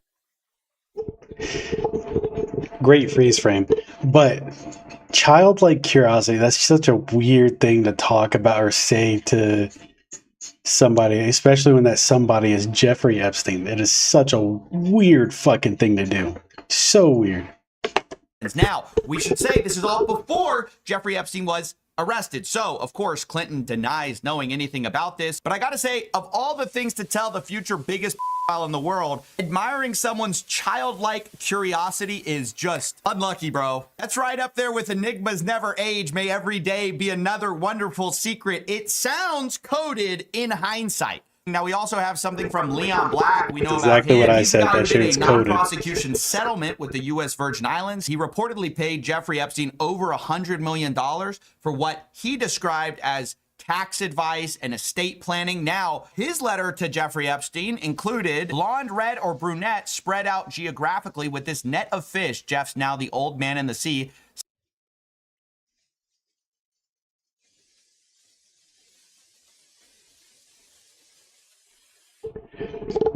That is a great. What the fuck? That is a code. That is a code right there. God damn. Like, what the fuck? The blonde, red, or brunette spread out geographically with this net of fish. Jeff's now the old man and the sea signed love and kisses Leon. That's so fucking weird. But they knew exactly what the fuck that meant to each other. Signed love and kisses Leon. Now, both of these people declined to comment. They didn't deny writing the letter, which they would do, you think, if such a bombshell report was going to come out and they hadn't done it. This denial to comment on the story, I think, says quite a lot about the book's authenticity. But we also have Jean-Luc Brunel, who reportedly trafficked a ton of women to Jeffrey Epstein. He also was on the book. We don't know what the letter said. Nathan Mervold, apparently another billionaire, wrote to Jeffrey Epstein. They seemed more appropriate than anything I could put into words, and it was followed by photos of a monkey screaming, lions and zebras mating, and a zebra with its penis visible. Nathan, in response, said he doesn't recall the submission and regularly shares photos and writes of animal behavior. Yeah, guys, totally normal. Sending photos of animals mating to your friend for their birthday. Now, Peter Mandelson, he is actually an ambassador to the United States from the UK. Again, weird as fuck. He sent photos it's just of weird a as fuck. tropical island and referred to Epstein as, quote, my best pal. He declined to comment as well. Tons of huge, powerful people, not just formerly powerful, currently powerful people getting implicated in this birthday book. And what it shows, on the one hand, there's no smoking gun of like, it's not pictures of these people with Jeffrey Epstein and the ladies, but it also blows a hole in the whole tax advice argument. For a long time, people have been wondering, well, maybe Jeffrey Epstein was off on his own doing all this horrible stuff, and these people, they just were going to him for his great tax opinions, right? He was just accountant by day, file by night. But these people's letters mostly are centered around sex, around women. So you have to ask yourself, why would you send what ostensibly was their accountant just letters about ladies and women and stuff like that, unless that was also what you knew him for, what you knew he was engaged in, maybe you were engaged in together. So this paints a very dark picture because once again, this is before the arrest. And I think that's what makes it cut both ways. On the one hand, all these people are going to say, look, we had no idea that he was involved in this stuff. On the other hand, the content of the letters in many cases is pretty sketchy and also cuts across party lines. This birthday book has two presidents writing to Epstein on his 50th birthday, one former and one who would eventually become president. These letters for Trump, he said that they were like forged, or I think he said they were written by the opposing party, so it was like fake. But no, it doesn't really seem like it. And all these other letters that declined comments, all of them declined. That's a little sketchy. I mean, or at least I think it is a little sketchy that every single one of them declined. We're going to play out what the rest of the copy says here for the next 7 seconds.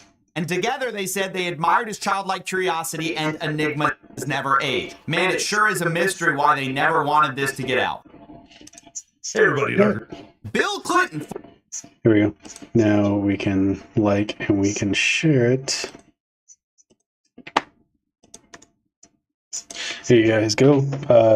Watch the video, like a comment on that one. Help CoffeeZilla out with this. He's doing great fucking work. He deserves every bit of help that you guys send his way.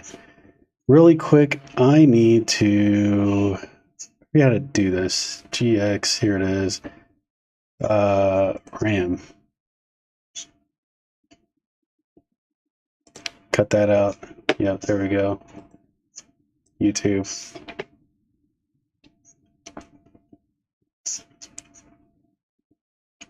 Okay, so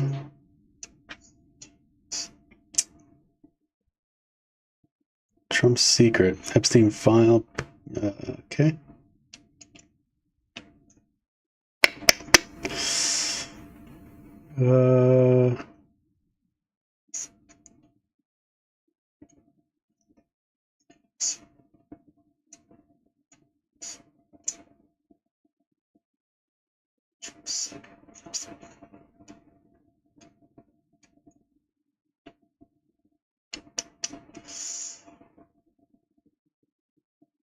Lolcow balls.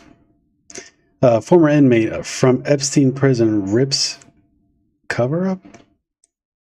So one thing that's missing from the coverage of the Jeffrey Epstein scandal is the voices of people who served in the Metropolitan Correctional Center with him or near the time that he did where he met his end. And so to try to rectify that, we're joined now by journalist, activist, and former NCC inmate, Mark Gottesfeld. Marty, thank you so much for joining us. No problem, Mark. Thank you for having me.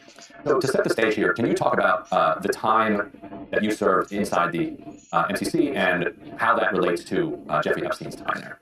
Okay, so I was there from November 2016 to early February 2017. Epstein died there about 2.5 years after I left. But at the time I arrived at MCC, Epstein had not yet been there. El Chapo had not yet been held there. And the facility was really kind of flying under the radar. People really weren't aware of it, even though that attorneys and prisoners had been active trying to reform the facility for a long time. The facility was already dilapidated. The staff were already out of control. Disaster was very clearly on the horizon. Anyone could see it. But at the time, I was a contributor for HuffPost, and you were my editor there, and we published quite a bit about the facility before it rose to national prominence. And so we were really kind of like the early warning system that something was very likely to happen here. Right, and so one of Epstein's, tell us about your connection to one of Epstein's cellmates. So Epstein's, I understand it was Epstein's first cellmate, Nick Tartaglione. I was in the SHU on G tier, so the SHU's got like different halls, they're called tiers, where you can have cells, right? And like G tier in that SHU is like the most elite. It's where the high profile guys tend to go. And so I was already on G tier when Tartaglione came in, like was arrested fresh off the street, had never seen a jail cell from the inside before. He was a cop, so he had seen lockup, but had never actually experienced it for himself. And then I understand that Nick was not Epstein's cellmate at the time of the death. I think that's important to understand here. Right. Yeah. What can you tell us about the way that the cameras work? I can tell you a lot. And we have this on A5, by the way. We can loop this. This is the video that Pam Bondi released. And Marty, you've certainly seen this by now. It's obviously, as Wired has said, spliced together. It's missing a second, and now people are actually saying around 3 seconds. So 3 minutes. 3 minutes. Yeah, I'm sorry. Yeah, and they tried to explain away 1 minute as like a nightly systems reboot, but then there's apparently 2 other minutes. I should add, I've not double checked the digital forensics on this myself. One thing.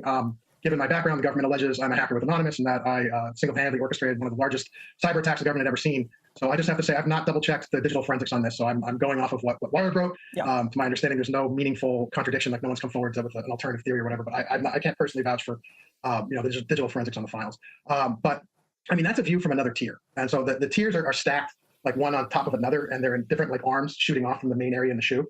And you can see the officer's station there from visible from that tier. But obviously, there's no cell doors.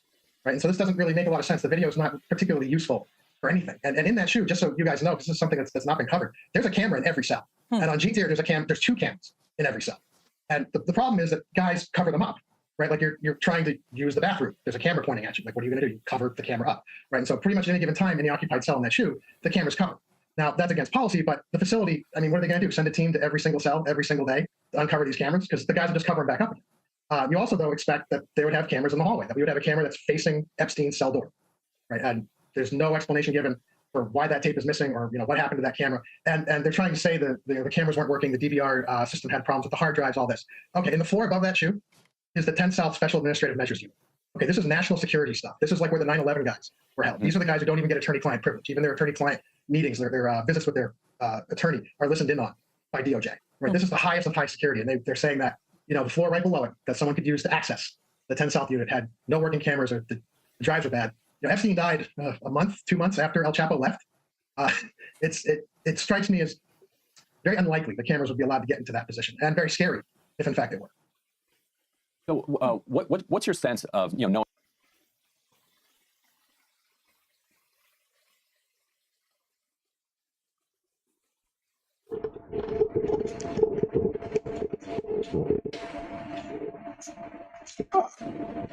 I don't really know what to say about that.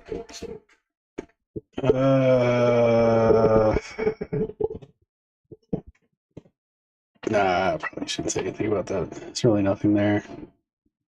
It's just boring.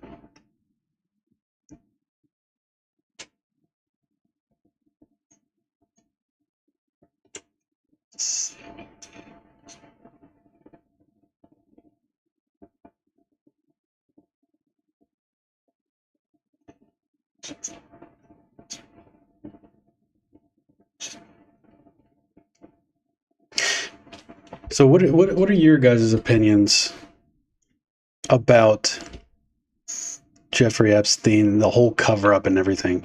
Like, I haven't gotten your guys' opinion yet. What do you guys think is going on here? How much of this shit do you believe? And how much of it do you think is like just not true, obviously? Because I feel like they're lying about so much that they can't keep a hold of all of their lies, and it's just kind of like overflowing in the barrel, and they're just washing out because they're just fucking up so bad. They're just left and right. They're just dropping the ball left and right. See some Hasman.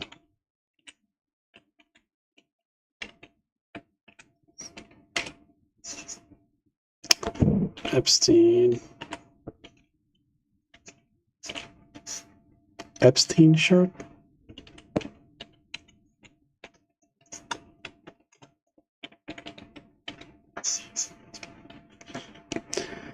You guys can should be able to type in chat. I don't think I have any blockers on or anything like that.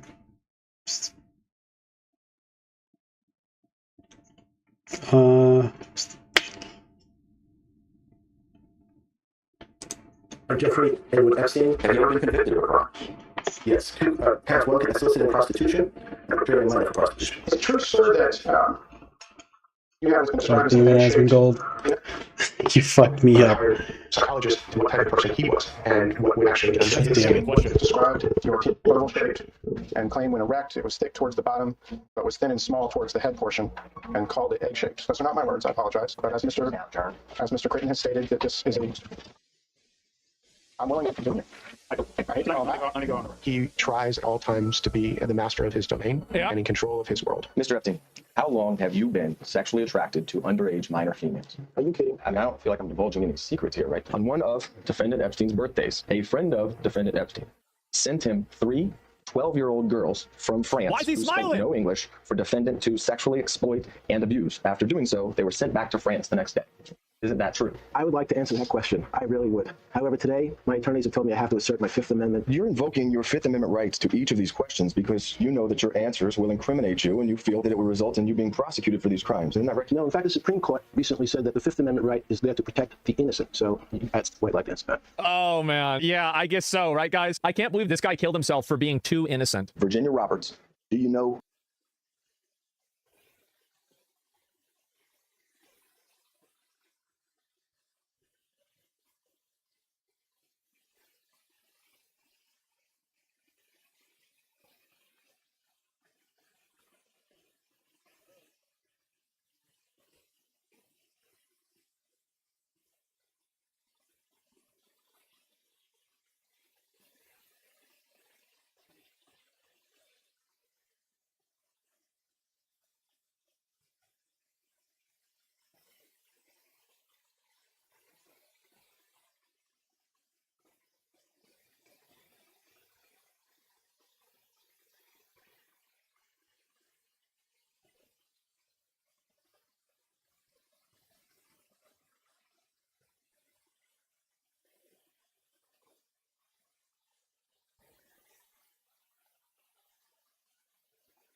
This happened. It just came out today about Kash Patel, director of the FBI, talking about whether Jeffrey Epstein killed himself or not. A lot of dislikes. I'm pissed, dude. Oh my god, my mic was unmuted that whole time.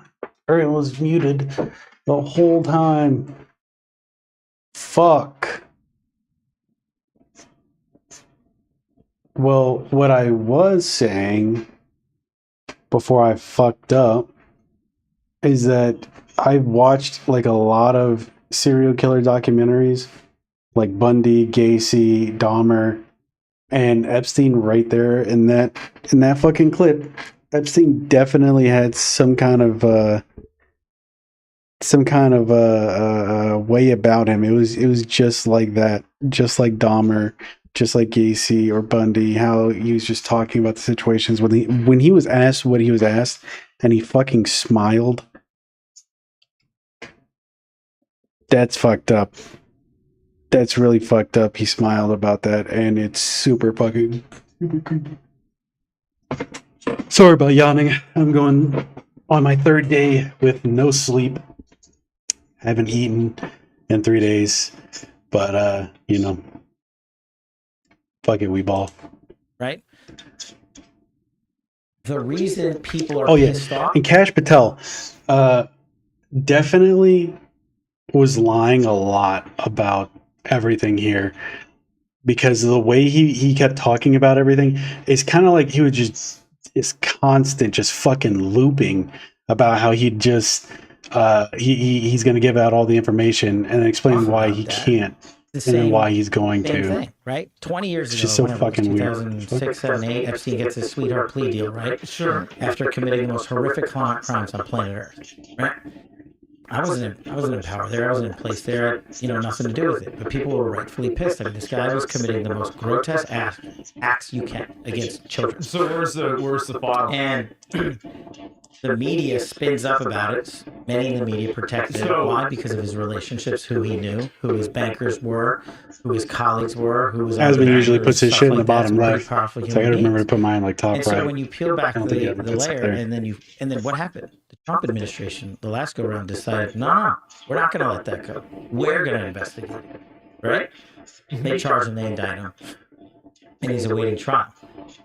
And I've said it, Dan Bongino said it, we've reviewed all the information, and the American public is going to get as much as we can release.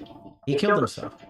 Do you think, let's play out the logical... Oh, this is why people are pissed. This is why it had downvotes, is because people believe that he did not kill himself. And when they hear that he killed himself, that's going to make them mad. No, he definitely didn't kill himself. Because they said he had something going on with his neck. He definitely didn't kill himself. The way that he was positioned and everything, they said that he somehow hung himself or broke his own neck or something like that. But the way he was, I forget what the fuck it's called, but they basically had one of the people that examine your body after you die. They had one of those people come and fucking examine the body, and he said that the way that his neck was broken, my bad, I've just fucking boomed the fuck out of your ears, my bad. They had a dude come examine his body, and there's literally, it was just so fucking wild.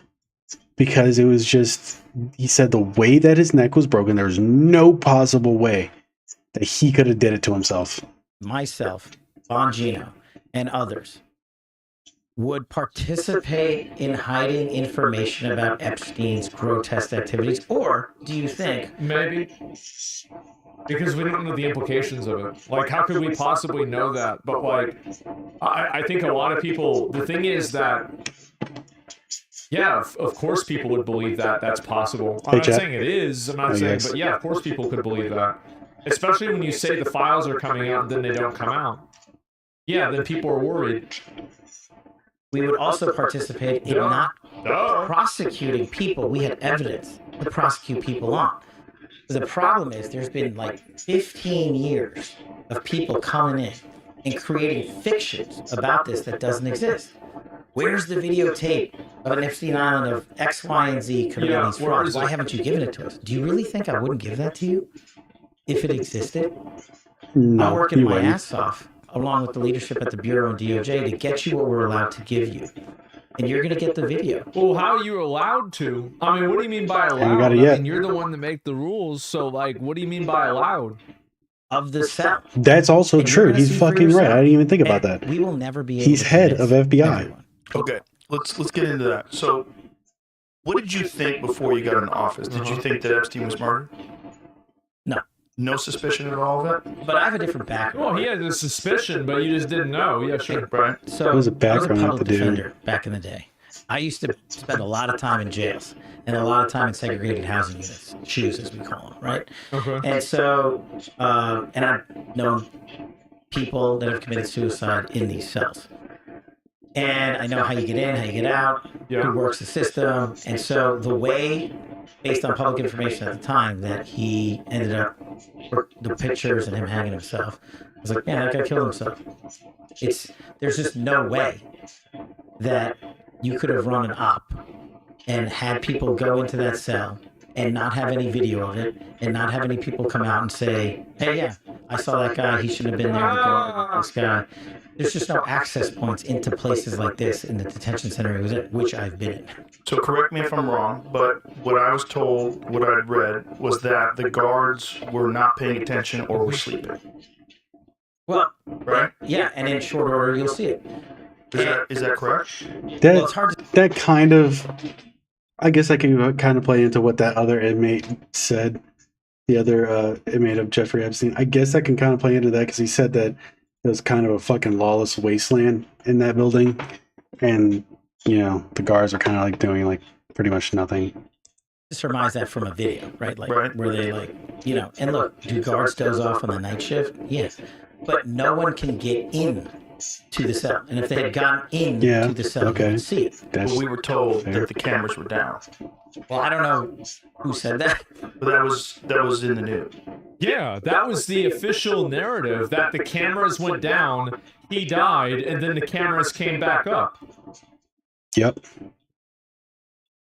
We're giving you all the footage we have. No, that's not an answer, bro. Like, that's not, this is, see, this is the reason why people are getting worried and they're starting to cap on this, is because they just said, because he said, listen to what he just said. But that was like, no, he's right, because like that's the shit I'm talking about, bro. He fucking literally just loops, and he'll lie and he'll loop.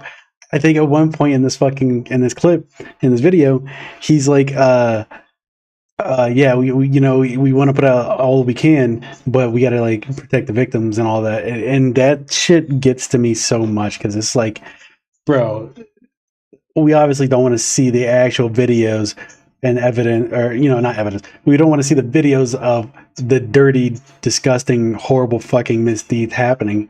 What we want to see is the faces of we want to see the faces of the people that went to the island specifically for the children. And as gross as it is, they're going to keep trying to use victims as shields. And it's just fucking crazy. They're hiding behind victims. We're giving you all the footage we have. That is not an answer to whether the cameras went off or not. That is a separate answer to a different question that wasn't asked. Yep, that's true. That released like immediately. Why did this speculation escalate? I think you'd have to ask whoever the Attorney General back then was, Bill Barr. Did you ever see? Do you remember that HBO His fucking head is autopsy shiny show? as fuck. Dr. Michael Batten. He's a famous forensic I don't think I've scientist. So he's a pathologist, and he reviewed the case, and it was his determination that it was a homicide because of the way his neck was broken. That's what I just said, What he said about was 10 minutes ago. indicative of a ligature strangulation. And it was Something he because of the couldn't have done to positioning himself. on the neck where the marks were, that it wasn't indicative of someone hanging by their weight, which had been higher on the chin. And there's a specific break of the bones and the vertebrae that's consistent with someone who is just strangled. Jesus, Yep. he's going in on this. I haven't seen it. I haven't seen it. The thing He's is, the that head of the whether FBI Epstein director on killed- this very important case didn't see this bit of information. Come on now, bro. Like, there's so much bullshit. himself or not is, like, in my opinion, not really the big. That's not the big thing. He's dead. What about all the other people that were involved with him? You're telling me that you haven't even been able to get a single name of a single person, not even one person. Yep. Ghislaine Maxwell? Well, yeah, but she was like his accomplice, right? This is a very different thing. Not a That was kind of a single given. person. Definitely take a look at it. That's kind of a given. That's part of And my he's- job. Asmon's right, because it's like, this is, fuck, dude, it's been years. Not a single person, not one, nobody at all. Look at it. You haven't seen that? The report? Yeah. No, I haven't looked at that. Did you see any? Was there any other autopsy done other than the official one? Not to my knowledge, but if there was, you'll get it. And that's what we're doing. See if you can You'll find get that it. Dr. Michael Batten. His favorite words. Do you remember that show? The HBO show? Oh, they're gonna Cool lock show. it So this together? guy, Dr. Michael Batten. Ooh, that's good. And he had a long career of catching murderers, exhuming bodies, finding trace amounts of poisons, different kinds of things. And it was a crazy show, like all these wild ways. Well, I love watching shows and I spend a lot of time on planes. Yeah, it was an old show. It was a show like from the early 2000s, I believe. But this guy was, this very well-respected forensic scientist who would analyze these bodies, and it was his determination that he was murdered. Yeah. You guys got a lot of My credibility, job, by the going back way. to the core of what I've been doing since I started He brushing. just goes, yeah. All right. Well, anyway, so, look, I guys, Yeah. Yeah, he fucking did do that. I mean, I don't know. I love watching shows. Yeah, guys, I think he was just acknowledging that what Joe said, right? He's just like, oh, yeah, I see what you're saying. I mean, this guy saying that he got murdered isn't definitive, but like, there sure seems like there's a lot of stars aligning in order for this to occur. Like, I'm not certain. Like, Yeah, Asman again is right on that, because it's like, no. He's 1,000% right. Every star in the fucking sky in the universe just aligned for all of these events to happen specifically, just so Epstein could die. And it's so weird. No guards watching. There was no camera footage of the cell at the time everything happened. Nobody else is in the area when it happened, apparently. There's no information at all about what happened and who did it. Could be telling the Don't truth. get to ask why. We fucking know why. It could be possible that he did just straight up kill himself, and that's possible. But again, I think the reason why people don't believe that is that nobody else's head has rolled because of this. Right. There's been There's no no other one else. trials, and so when you have this like massive, Other than like, Ghislaine this Maxwell. massive thing that happens, and people are going to jail for trafficking, but who are they trafficking to and from? How is this happening? Where are the logs? Where is all of this stuff? How credible is the source claiming the cameras are off? Yeah, exactly. Where's the client list? Yeah, Epstein's accomplice, Pierre, literally died the same way under the same circumstances. Well, that's convenient. But like, and like, so the thing is, I think a lot more people would believe that Epstein killed himself if there were convictions and at least, like people getting arrested for being involved with this, right? So like, if I saw them doing arrests over and over and over, I would say, oh, okay, yeah, maybe he did kill himself. But it's both of Yeah, these because and all these things it coming adds together. more credibility to the fact that he didn't, that there would be other people involved, because then other people have something to worry about, because the longer he's alive, they're in danger, but he's also not alive now. So now it's kind of like, oh, well, trail ends there. It's kind of that kind of deal. That's the reason why people don't trust it. Yeah, guards asleep, cameras off, all the junk in his cell, hard drive corrupted. Yeah. Yeah, I mean, exactly. like, how many stars have to align in order for this to happen? Oh, my fucking internet's fucking up again. Probably a storm And it coming. just so conveniently happens in a way that protects all these really powerful people that are billionaires? I don't know, guys. That seems pretty... Yeah. It's like a coincidence. Was to get, and it is to get everybody the information. When did you get here? Epstein's autopsy points to homicide. Pathologist hired by brother claims. New York. Joe's just pulling this shit up, and he's putting his fucking teeth to the grinder. That's a terrible fucking way to think. Bad thing to say. No teeth on grinders. He's really fucking grilling this guy, Kash Patel. The medical examiner strongly disputed the claim that the evidence from the autopsy. This is just one person. You can't be sure it's true or not. But again, it's not even about, he's already dead. It's not like finding out that he didn't kill himself is going to bring him back to life, and then we can fucking get a testimony out of him. Like, Suggests what can strangulation. anyone do about it? Yeah, So let's nobody go. can By the way, get- this is the New York Times, and they never lie. Private pathologist Dr. Michael Baden said the morning TV show Fox and Friends Mr. Epstein experienced a number of injuries, among them a broken bone in his neck, that are extremely unusual in suicidal hangings and could occur much more commonly in homicidal strangulation. I think the evidence points to homicide rather than suicide, said Dr. Baden, who observed the autopsy done by city officials. Dr. Baden, a former New York City medical examiner and a Fox News contributor, said, I have not seen in 50 years where that occurred in suicidal hanging case. The only way that this makes sense why they're not releasing the information, I think that the Biden administration didn't release it on Trump because it would also incriminate the Biden administration. And I think the Trump administration isn't releasing it on the current people because it would incriminate themselves and Republicans. And I think the reason why you have this Cold War is because there is probably a third party that has all of the information. Probably, I don't know, like you could say, I mean, I think that, you know, if you're a conspiracy, Andy, Israel or China, right, has all of the actual information. And if one side releases it and it's not complete, then they will release the fully complete thing. That's the only way that it can make sense that nobody has tried to weaponize this information and redact the parts that make their side look bad. Or BlackRock. Well, I'm just saying there's some. That's actually kind of what fucking Trump's doing. Well, I won't say Trump, but possibly Trump and his party, because it's his name's fucking brought up a couple times, but it's like, I'm pretty sure somebody said something about it being like his name being redacted or some things being redacted out of it, which is just, it's strange that these certain things are being redacted.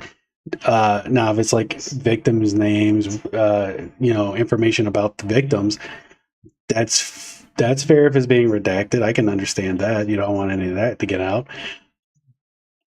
But the other people, they don't need anything redacted because they are guilty people, bad people. There's a third party, whether that is BlackRock, Mossad, China, Putin, a hacker group. I have no idea. Findings by Dr. Baden were strongly disputed by the city's chief medical examiner, Dr. Barbara Sampson, who previously ruled that Mr. Epstein's death on August 10th in the Metropolitan Correctional Center was suicide. Stand firmly behind our determination of the cause and manner of death in this case, Dr. Sampson said in the interview on Wednesday. She added, in general, fractures of the hyoid bone and cartilage can be seen in suicides and homicides. The hyoid bone is near the Adam's apple. Dr. Sampson also dismissed Dr. Baden's contention that the circumstances around Mr. Epstein's death suggested other people may have been involved. She said her office had done a complete investigation, taking into consideration the information gathered by law enforcement in making the determination. I can't wait for Joe Rogan to finish reading all this and then Kash Patel to just be like, damn, that's crazy. I'm pretty sure he just hits him with another, yeah, we're going to do it all out. Days. Yeah. This is what we call a war of experts. You can always find someone to come in and say the opposite. To be fair, what he's saying now is completely true. He's completely right about that. And I remember, listen, I watched the entire Johnny Depp trial. I will never look at experts the same after I watch that trial. And I used to do they fumbled the fucking bag on that trial. It was bad, dude. It was terrible. On Earth, literally, the guys that were trafficking children from Mexico into America. That's bad. That's and bad. you could put really bad. A professional expert to say, and this is what's going to go on forever. And my job is not the forever. My job is to get you absolutely everything that we can give you, and that's what we're going to do. When did you become aware of this video that showed that no one had gone in and out of the cell? Recently. So why was it recent, though? I mean, if this death was, how long ago was this death? 2 years? 2019? So let me get this straight.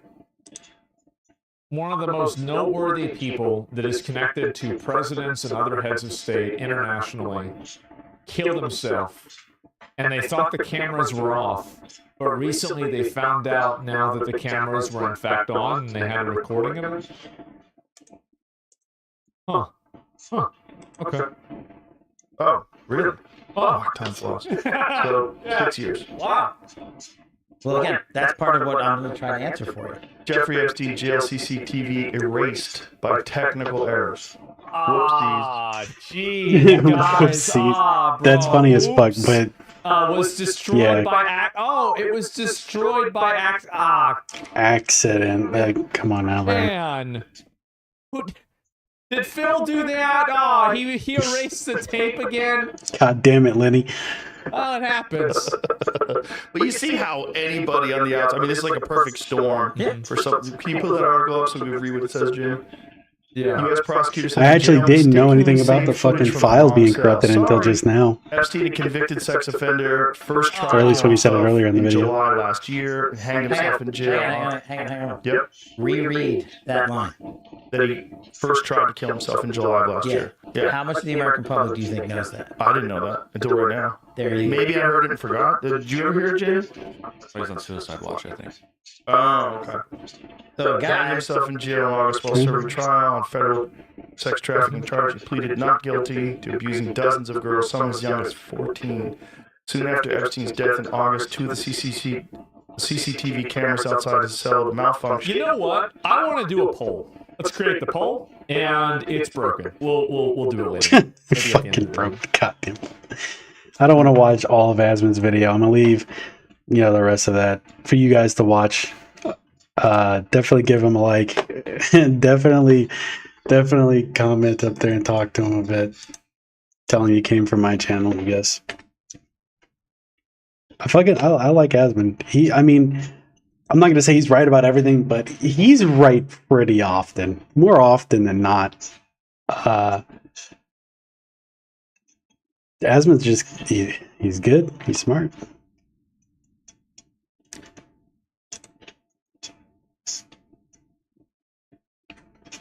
Third term, Trump declares he's not joking about a third term. Pretty sure the president can only run for 2 terms. Oh, we got a Charlie video.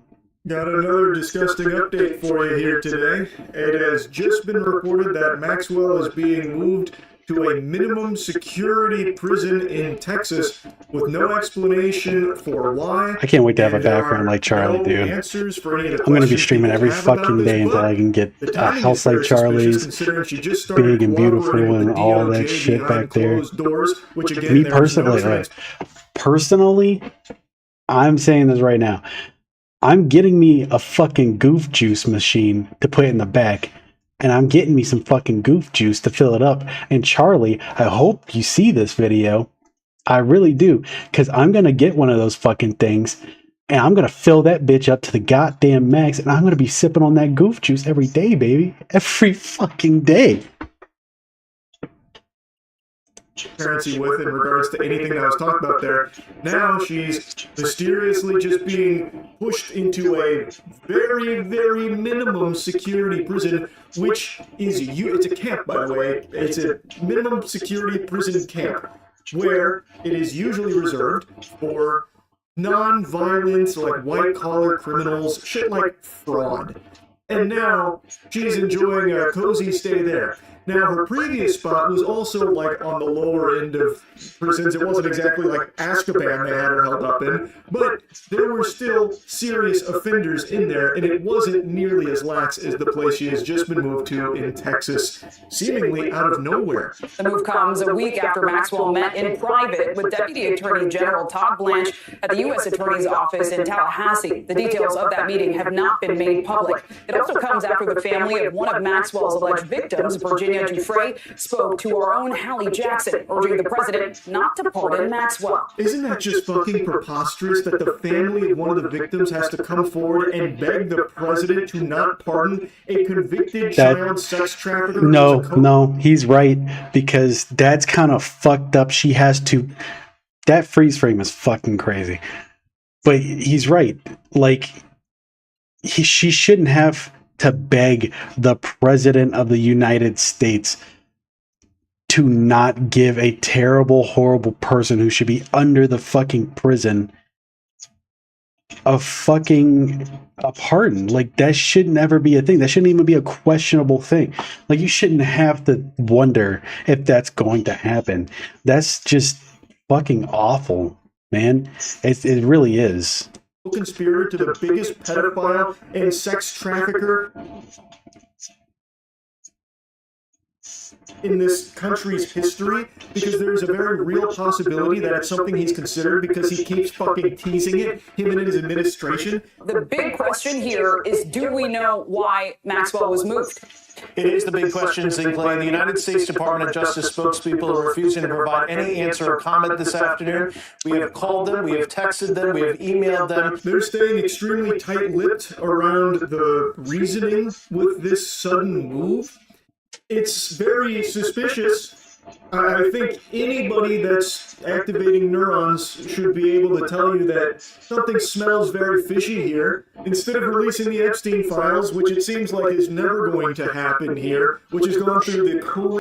Okay, this is my opinion. I said this earlier, but for anybody new that popped into the chat, I 1000% believe that Trump, on his way out of the door after the election, and he's no longer the president, I think the last thing he's going to have signed and put through will be a pardon for Ghislaine Maxwell, because after that, he is not responsible for anything else. But I also think that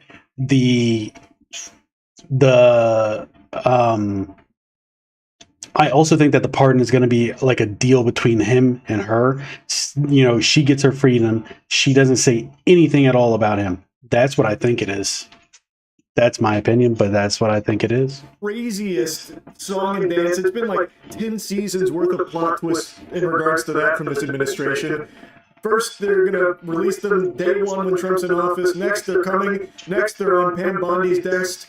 Next, turns out it was a figment of everyone's imagination. It was a made-up boogeyman. Yeah, because they lied about it, said it wasn't real. Ayahuasca tripped and envisioned these files, but they were never actually real. No such thing as the Epstein Files. Then, no, the Epstein Files are real, but they're a Democrat hoax. Next, the files are compromised, so instead of going to Maxwell directly to get all the names and dangling a pardon in front of her face, now, all of this happened behind closed doors, by the way, this conversation with Maxwell, whom I imagine will be squealing and singing any names that the administration wants her to, omitting the ones they don't want her to say, and saying whatever names they'd like to put in her mouth.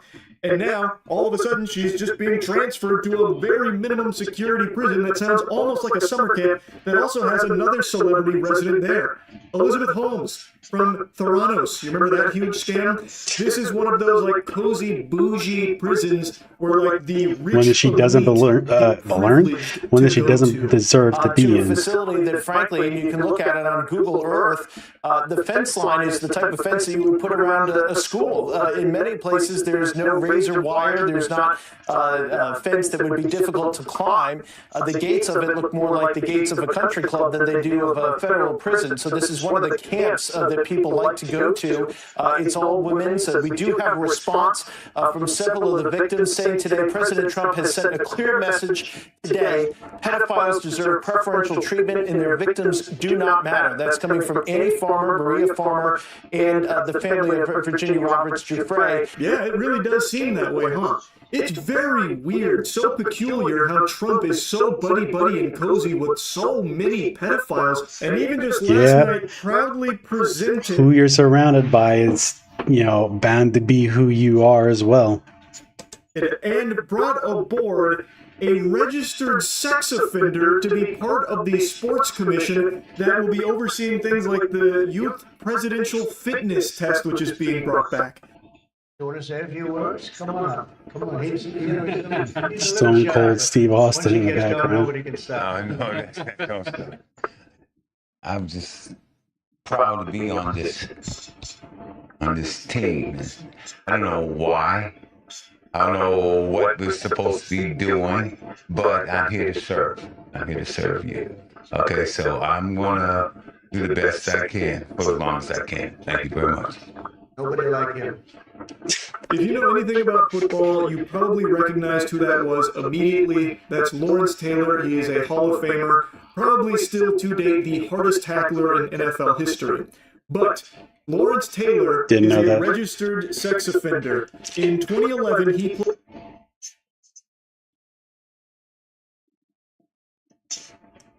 What?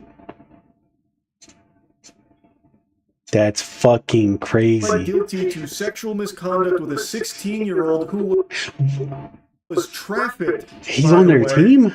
And has since been on the sex offenders registry. He was registered as a level 1 offender, and some people are actually using this as a defense of him. Like, it's not that big of a deal. He's just a level 1 sex offender, which is crazy. But that's the times we're living in right now. Shut up, absolute lunatics running wild outside fucking Arkham Asylum. They're now just in society here with us. Anyway, though, the facts are he pled guilty to 1 count of soliciting a prostitute and a 2nd count of sexual misconduct and having sex with a woman without consent since the victim was 16. Under oath, he admitted to having sex with a 16-year-old, but claimed that she had told him she was 19, so he believed she was of the age of consent. Now, I don't know about all you lovely people out there. I'm not trying to put farts in your butthole here, but I'm going to go ahead and maybe be a little brave here. This might be, just a spicy hot take, but I'm going to let it rip anyway. I don't think a registered sex offender who has openly admitted to having sex with a sex trafficker trafficked individual he thought was of the age of consent but was actually a child is really the best fit for the Presidential Sporting Commission here that will be overseeing activities for children. Now, maybe it's just me with those crazy thoughts, though. Maybe that's the problem, actually. Yeah, that's so bad. That's so bad. Why would he do that, dude? How did he even get on the fucking team? That's fucking wild. I'm not open-minded enough to see why this is actually such a...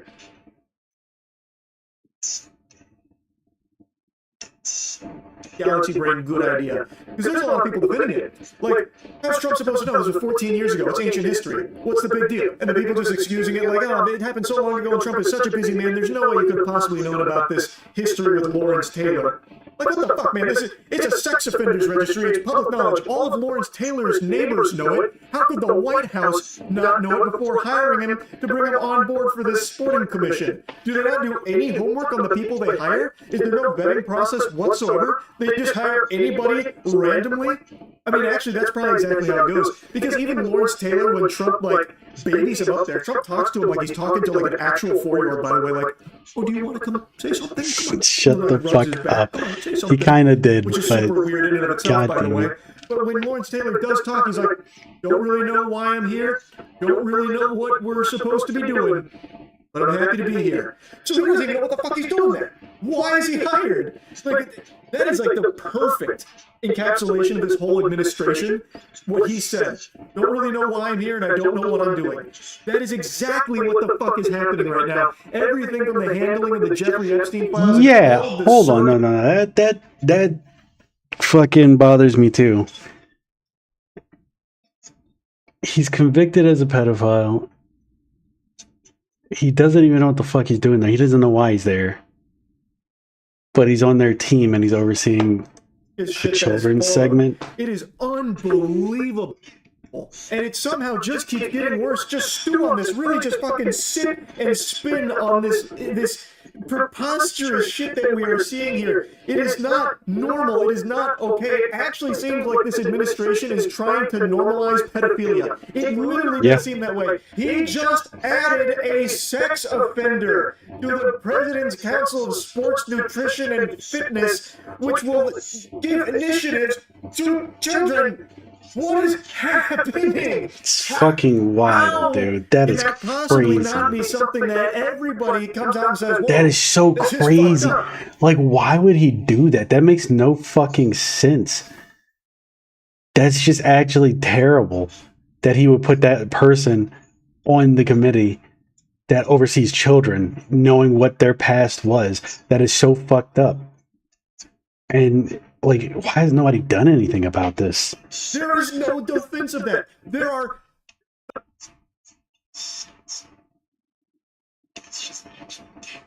hundreds of other NFL legends that you could have put on this council if you really wanted to.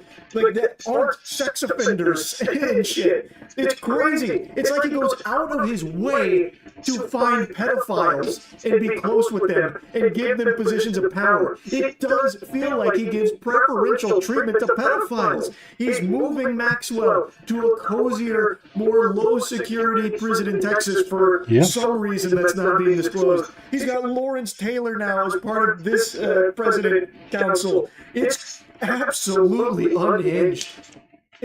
I had to talk about it. Sorry, I've been yapping quite a bit about it now, but it is incomprehensible. Like, to a sane society, this would be this would be unforgivable. But it's just still unfolding in front of everyone's faces, and some people are just so brainwashed and lost that they accept it and just move on like it's not a big deal.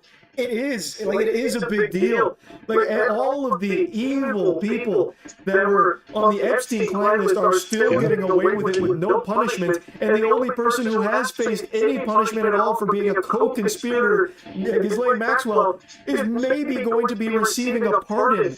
Yep. What the fuck? And it's fucking terrible. Anyway, It's fucking terrible. Nobody else has been fucking arrested, caught. They have the information for these people. nothing's being done, and the only person that has been prosecuted is Ghislaine Maxwell, and it's so fucked up. It's actually fucking horseshit. Like we have to, and the worst part about this is it could be anybody in the higher up government sections. Anybody. We pay taxes every year. Think about the tax money that you're sending in. How much of that is going to fucking pedophiles who control any of it? It could be anybody. Trump, possibly, our president. You know, it's disgusting. And it's even more disgusting for the people that are in any seat of power and they're not voting in any way to get this fixed. Like there's no way that every single individual is okay with this. There's just not. But people are most likely too afraid to speak out against this. You know, due to other things that could happen to them, their family, or they could just lose their job. But I mean, fuck it, you can always find another job. It's better to be a good person, and do the right thing than worry about you. Like, think about all the people that these people could be hurting in the future because they're not being prosecuted and handled right now. It's disturbing. And these are the people that are supposed to keep us safe. It's not okay. It's really not. It's really fucked, actually.